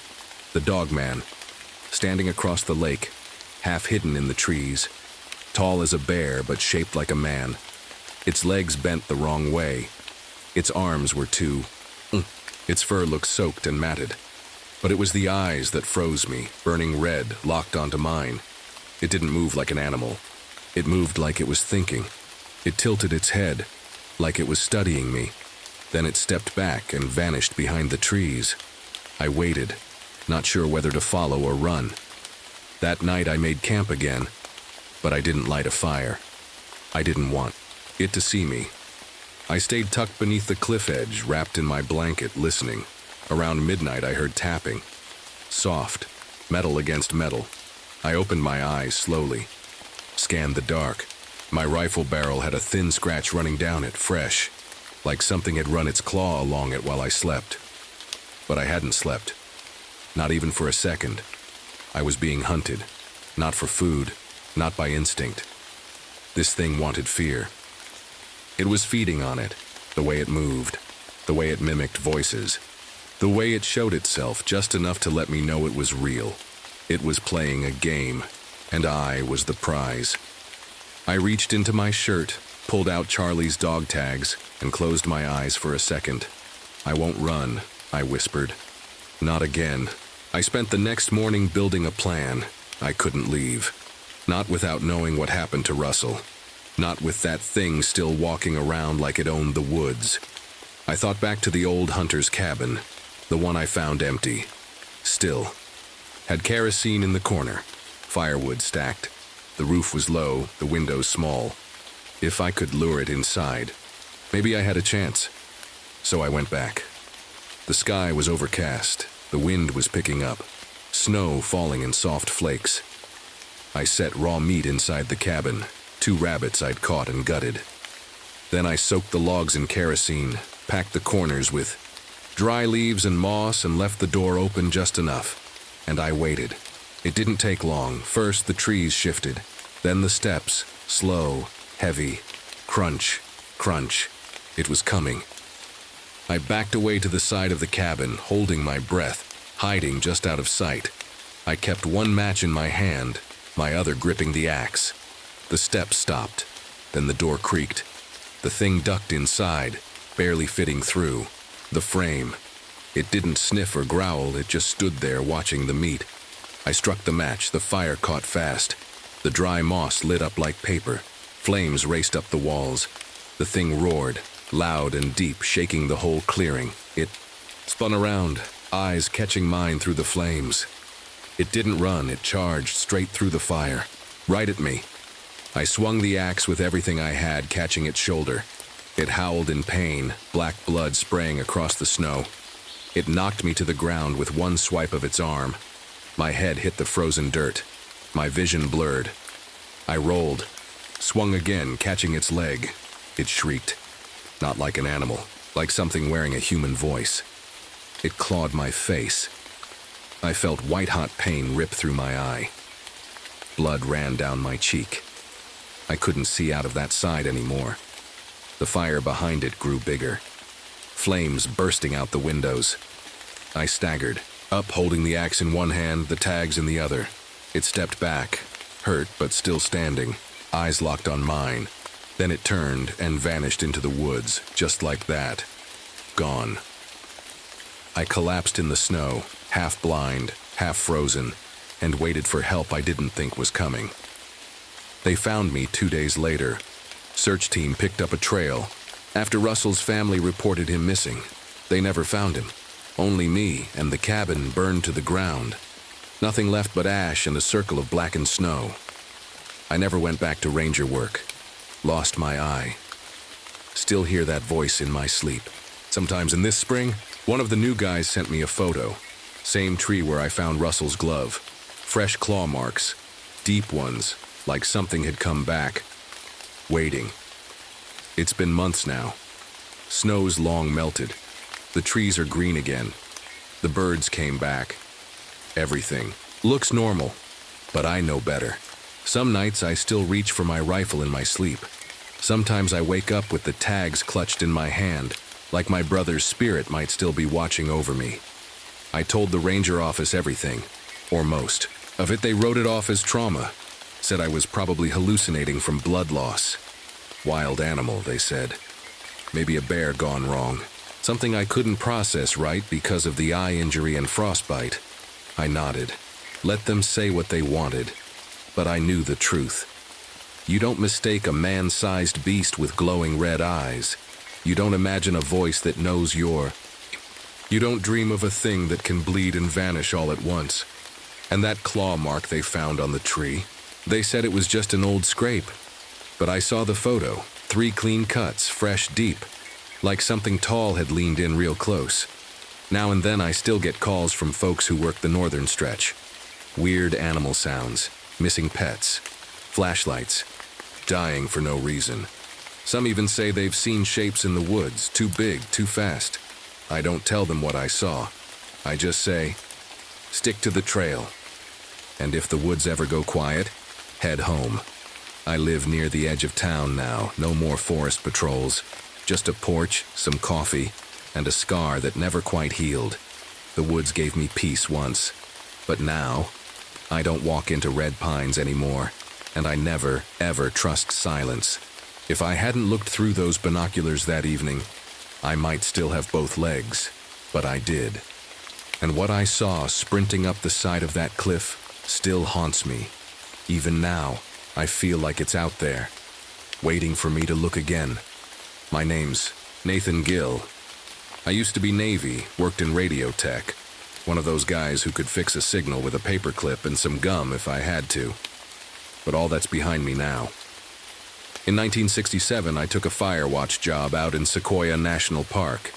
A little tower on Lookout Peak. 1 man, 2 weeks, total isolation. Just me, a logbook, a shortwave radio, and the trees. It was supposed to be peaceful. A chance to be away from people, from noise, from everything. Mostly, I needed to get away from her. My fiancée left me the month before. Said I was already gone. That I disappeared into the woods even when I was home. Maybe she was right. Maybe I'd been fading for a while. Either way, I brought her photo with me, taped it to the wall near my cot. Her smile was all I had left to talk to. The first day was easy. The kind of silence that wraps around your thoughts. The kind of quiet that feels like it's listening. The wind swayed through the trees like a song, and the light changed slow and golden across the mountains. I made tea, read a book, did my logs. Nothing strange. Not yet. That night, I climbed up the outside ladder to check the beacon. It's This giant metal light mounted on top of the tower, supposed to help pilots flying over. Maintenance stuff. Routine. But when I reached the second rung, I saw it. 4 deep claw marks, carved into the steel side of the ladder. Clean. Fresh. Way. Too deep for a bird or a raccoon. No burn or rust. Just raw scratches like someone took a blade to it. I paused, ran my fingers over the grooves. They were cold. Sharp. I felt my chest tighten a little, but I shook it off. Maybe some bored kid hiked up here before me. Maybe. Next morning, I woke up early. The light over Lookout Peak is beautiful at dawn, almost fake-looking. I sat by the window, sipped instant coffee, and scanned the cliffs with my binoculars like I always did. That's when it happened. Just as I was sweeping past a wall of jagged stone across the ridge, something moved. Fast. At first I thought it was a bird, a big one. But no, it had arms, legs, it was running straight up the cliff wall, like a spider. Like gravity didn't mean a damn thing. I dropped the binoculars. I even checked to see if maybe there was something on the lens. Dust. A trick of light. But I couldn't shake it. That image was already burned into my brain. Later, that day, I took a walk around the base of the tower. Just needed to breathe, maybe clear my head. That's when I noticed the trees nearby. The bark was peeled, like someone had ripped it away with claws. Big claws. There was a smell in the air, too iron and rot, like blood that had been sitting out too long. Still, I didn't report it. I didn't call anyone. What was I supposed to say? Hey, I saw a shadow climbing a rock like a gecko on steroids and now I'm scared? No. I told myself I was tired, maybe stressed. I hadn't spoken to another soul in days. Isolation messes with your mind, right? That night I couldn't sleep. The forest didn't feel right anymore. The quiet felt fake. Like something was holding its breath. I tried reading, but my eyes kept flicking to the windows. I told myself, just wind, Nate. You've been alone too long. But in the pit of my stomach, I knew the truth. Something was watching me, and it knew I was alone. The next day, I found the goat. It was early morning, cold but not freezing. I went down the back trail behind the tower, just stretching my legs, checking the ridgeline. That's when I saw the blood. It looked like someone had spilled a bucket of red paint over the rocks. Flies buzzed all around, and there was this smell, like something had been burned and left in the sun. Sweet, sour, metallic. Then I saw it. A goat, or what was left of one. Torn clean in half, ribs sticking out like broken sticks, eyes wide open. Spine was missing. Not broken, not crushed. Gone. Like something had pulled it out neat and smooth. I gagged and stumbled back. I've seen a lot in my time. Injuries, death, even some bad wrecks in the Navy. But this felt different. Like it wasn't just dead. It had been played with. No mountain lion does that. No bear takes the spine and leaves the meat. I wanted to report it. I really did. I even picked up the radio. But my hand just hovered over the mic. What was I supposed to say? There's a half-eaten goat up here and something's climbing cliffs like Spider-Man? No, I just wrote it down in my log. Dead goat. Mutilated. Spine missing. Unknown cause. That night, the wind picked up. The tower creaked like an old ship. I curled up in my sleeping bag and read for a bit, trying to calm my thoughts. Around midnight, I started drifting off. That's when I heard it. Claws. On the roof. Slow. Deliberate. One step at a time. Scritch. Scritch. Scritch. I froze. My body felt like stone. At first I thought maybe a raccoon, maybe an owl.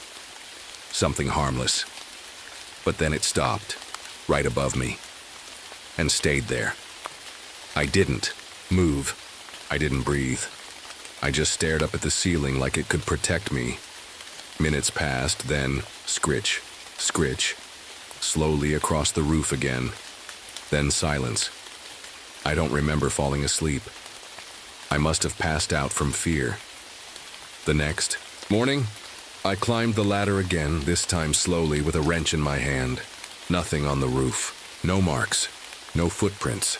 Just the cold wind and empty sky. I told myself maybe it was a dream. Maybe the wind knocked a branch loose, but I didn't believe it. Later that day, I was sitting by the window again, scanning the cliffs with my binoculars, like I always did. I don't even remember how long I was watching. Probably too long. The rocks, the trees, the shadows between them. Everything looked still, normal. Then, just as I was about to lower the binoculars, I saw eyes. 2 glowing yellow dots. Not shiny like reflection. They were glowing on their own, like coals in a fire, and they were looking straight at me. I froze. I didn't move. And then, something strange happened. My body wouldn't let me move. It was like my arms locked up. Like my chest forgot how to breathe. I wasn't scared. I was stuck. Like my muscles didn't listen anymore. I don't know how long I sat there, staring. Maybe seconds, maybe minutes. Then the eyes vanished. And just like that, I could move again. I dropped the binoculars. My hands were shaking. I had to splash cold water on my face just to ground myself. Was I losing it? Was I so lonely, so buried in my own thoughts that my brain started showing me monsters? I stood in front of the mirror in the little washroom and looked at myself. Pale, eyes tired, shoulders stiff, but still me, still here. I told myself I just needed rest. That's all. No more late-night hikes, no more staring too long through binoculars, just sleep. Keep my head down, finish the 2 weeks. But that night I saw the eyes again. This time just beyond the window, right outside, close enough to touch the glass. I didn't move, I couldn't. My eyes burned from trying not to blink. The yellow light pulsed like they were breathing, and again I couldn't move my body, not even to scream. Then, after a few seconds, it was gone. No footsteps, just gone. I sat there for hours, curled up on the floor, hugging my knees like a kid. And for the first time in years, I cried. Because I wasn't just scared. I knew, deep in my bones, something out there had found me. I didn't sleep the rest of that night. Just sat with my back against the wall, flashlight in one hand, the other gripping the small knife I kept in my bag. I knew it wouldn't help, but holding something made me feel less helpless. When the sky finally turned pale blue, I got up like a robot. My knees cracked, my eyes burned, but I had to check. Had to know if what I saw was real, so I stepped outside. The morning air was sharp and cold. The dirt crunched under my boots as I walked around the base of the tower. And then I saw something that made my chest feel tight. My water tank, this huge metal drum that sat behind the tower sealed shut, had a hole in it from the inside. That's the part that got me. The metal was bent outward, like something had clawed or punched its way out, not in. The water was spilling out slowly, running down the rocks like a thin stream of tears. That meant 2 things. Something had been inside the yay. Tingis, that something was out now. I backed away, my mouth dry. I kept turning around like I expected something to jump out at me. But the forest was still. Too still. I went back up the tower and locked the hatch behind me. I shoved a chair in front of it too. Dumb, I know. If that thing could rip steel, a wooden chair wouldn't do much. But I needed to feel like I had some kind of control. The rest of the day dragged. I tried calling base on the radio, nothing but static. I climbed the tower's stairs over and over, checking every window, checking the roof with a mirror on a stick like I was clearing a room. Sunset. I sat on my cot and stared at my fiancé's photo taped to the wall. I whispered to it, "I'm scared." And I meant it. Night fell slow and heavy, like a thick blanket pressing everything down. I lit the lantern and turned off the main lights. Didn't want to attract attention. Around midnight, the sound came back. Scritch, scritch. This time, it was louder, closer, not on the roof. It was on the walls, like something was climbing them. I held my breath. Listened. Then I heard it again, just outside the window. I turned my head slowly. My heart pounded so loud I couldn't hear anything else. And there they were, the eyes, glowing yellow, inches from the glass. I froze. Not from Fear this time, from whatever it was doing to me. My body locked up like before, couldn't move my fingers, couldn't even blink. It just stared, and I stared back. A silent tug of war. My body felt like it was shutting down, cold, numb. Then the lantern flickered. The light danced on the window, and the thing was gone. I gasped, like coming up from underwater. I fell back onto the floor, chest heaving, and that's when I realized something terrifying. It didn't want to kill me. It wanted to wear me down. Break me, that's when the dream started. That night I saw myself walking through the forest, barefoot, no coat, just walking, slow and calm, like I was sleepwalking. In the dream, I looked down at my arms. They were covered in moss, my fingernails long, my skin gray and cold. When I woke up, my feet were dirty, really dirty, like I'd been walking outside.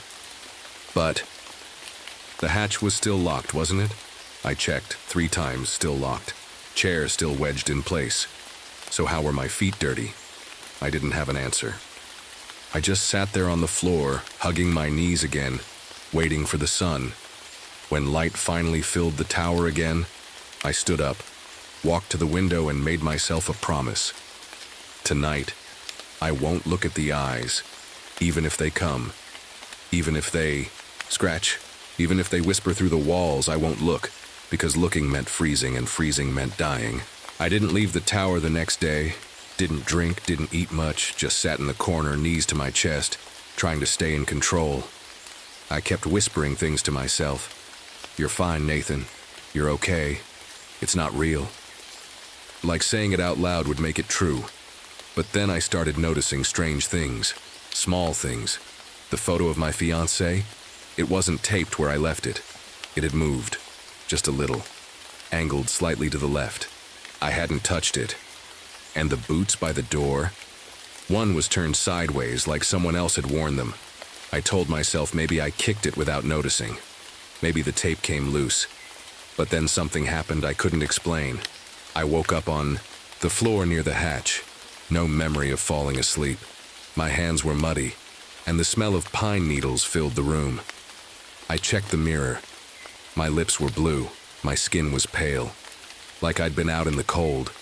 But the hatch was still locked, window closed, no signs of entry. So how did I get like that? I looked at my feet. Scratches, not deep, but fresh and long, like I'd walked through underbrush. I should have panicked. Instead, I just felt tired, heavy, like something was sitting on my chest all the time. I wanted to leave, pack up, radio for help. But every time I picked up the mic, static filled the room. Harsh, buzzing static that made my teeth hurt. I tried once, yelling into the radio, "This is Gil, Fire Tower 7, can anyone hear me?" But all I got back was breathing. Not my own, slow, wet, right up against the speaker. I dropped the radio. Didn't touch it again after that. That night, I started hearing voices.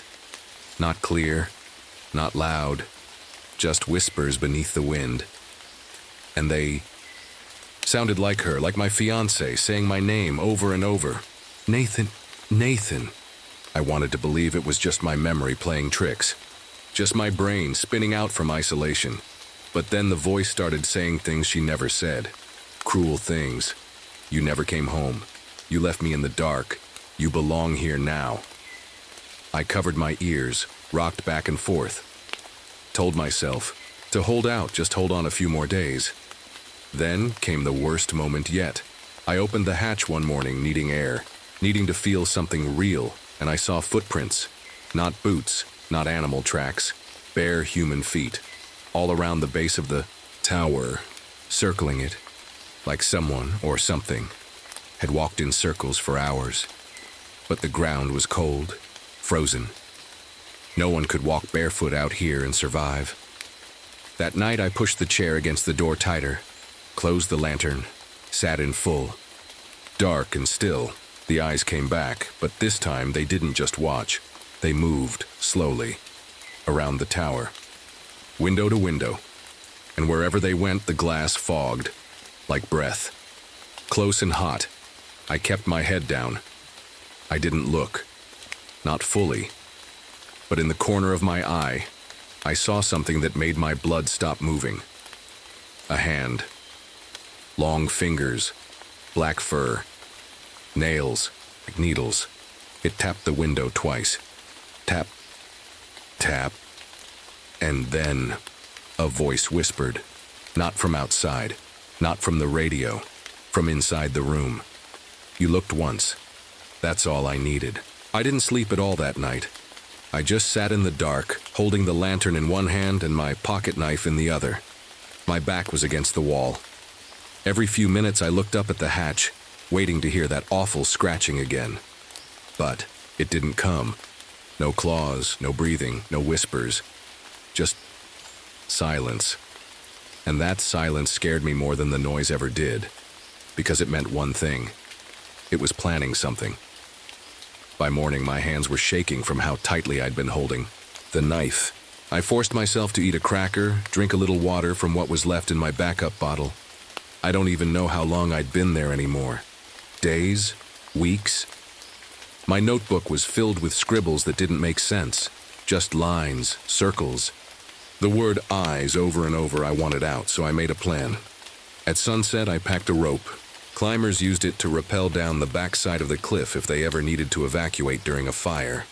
I tied it tight to the metal beam on the floor. I even tested the knots twice. I figured if I waited until nightfall, I might have a better chance of slipping away without being followed. But deep down, I think I knew it would follow anyway. Right after the sun dropped behind the trees, I opened the hatch and stepped out into the cold air. I didn't use my flashlight. I didn't want to be seen. I clipped in, breathed slow, and lowered myself off the side of the tower. At first, everything was quiet. The rope held. My hands stung from the cold, but I kept going. Then halfway down, I heard something above me. Thump, a scuffle, then another. Then a growl. It was on the roof. I didn't look up, I didn't stop.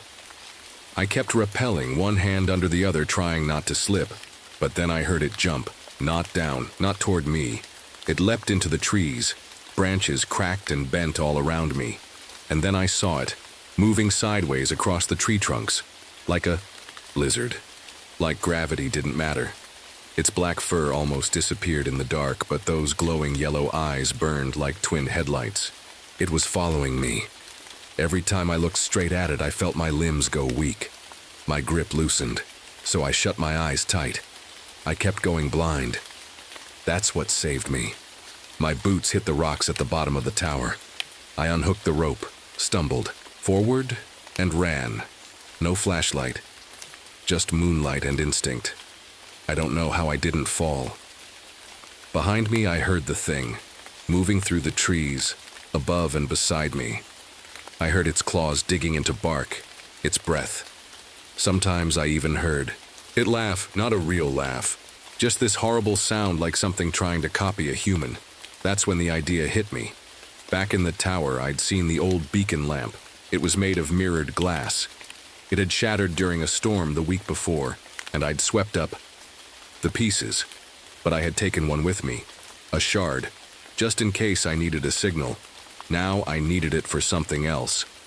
I stopped in a clearing. My chest was on fire. I held the mirror shard out in front of me. I waited. Then I saw it. Coming out of the trees. Crawling on all fours, its arms were too long, its back arched wrong, and those eyes, still glowing. It looked straight at me, and I looked away. But I angled the mirror, and the second its eyes met their own reflection, it screamed. This horrible, high-pitched, scraping scream that felt like glass breaking in my ears. It flailed, twisted, slammed itself into the trees. I didn't run, I couldn't, I just stood there holding the mirror toward it like a cross. It backed away, still screaming, then vanished into the woods, but not before it swiped at me. One fast, clean slash. I felt the pain before I saw the blood. I fell hard, looked down. My leg was torn open, deep, bone showing.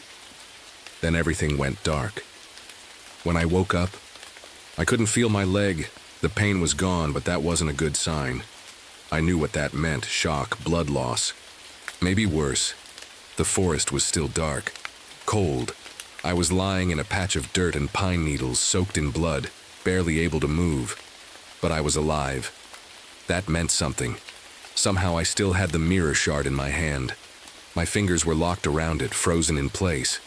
I loosened them, slow and careful. Everything hurt, but I had one thought in my head. It's still out here. I didn't know how far I was from the tower. I didn't know if help was coming.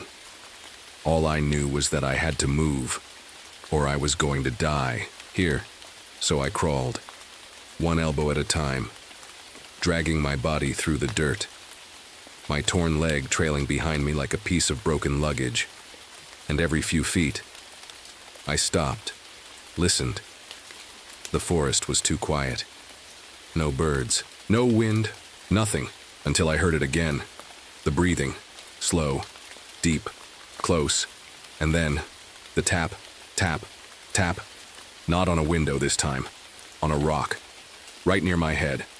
I turned, slowly, and it was there. Just standing, tall, black, hunched, glowing eyes watching me from the shadows. Its chest rising and falling, its fingers flexing like it was getting ready. I didn't run, couldn't run, but I still had the mirror, and this time, I held it up on purpose, not to reflect its eyes, but mine. I looked at myself, blood on my face, dirt in my mouth, eyes wide and scared, but still me. And I said one word out loud through my cracked lips: no. The creature stepped forward. I didn't move, I just kept holding that mirror, kept staring at myself. It growled, low and angry, but something changed. It didn't attack. It circled me, sniffed the air, made a sound like it was confused, like it didn't understand why I wasn't looking at it, and then it stopped. Its head tilted slow, its eyes flicked down, right into the mirror. Its own gaze hit it full force, and it screamed again. That same horrible glass-breaking scream. It thrashed like it was burning, like something inside it was tearing apart. Then it turned and ran, fast, back into the woods, into the dark, gone. I collapsed. I don't remember much after that, just flashes, waking up to bright light, voices shouting, helicopter blades. Pain. So much pain. They tell me I was found 3 days later, barely alive, half frozen. My leg was torn, so badly they had to take it. Doctors say it's a miracle I didn't bleed out. When I told them what happened, they looked at each other like I was crazy. No footprints, no claw marks, no broken branches, no signs of any animal, just me, bleeding in the woods. And the strangest part, when they inspected the tower, they found claw marks, deep ones, fresh, not just on the ladder this time, all the way up the walls, all the way across the roof. But here's what really stuck with me. Those marks? None of them were more than 30 days old, which means it wasn't just watching me. It had been watching every ranger before me, waiting for the one who looked back. That was 1967. I never went back to Sequoia, never stepped foot in another fire tower again. And sometimes, when I wake up in the middle, the night, I still feel the cold, still hear that tapping, still see those yellow eyes behind my eyelids. And I remind myself, don't look, never look again.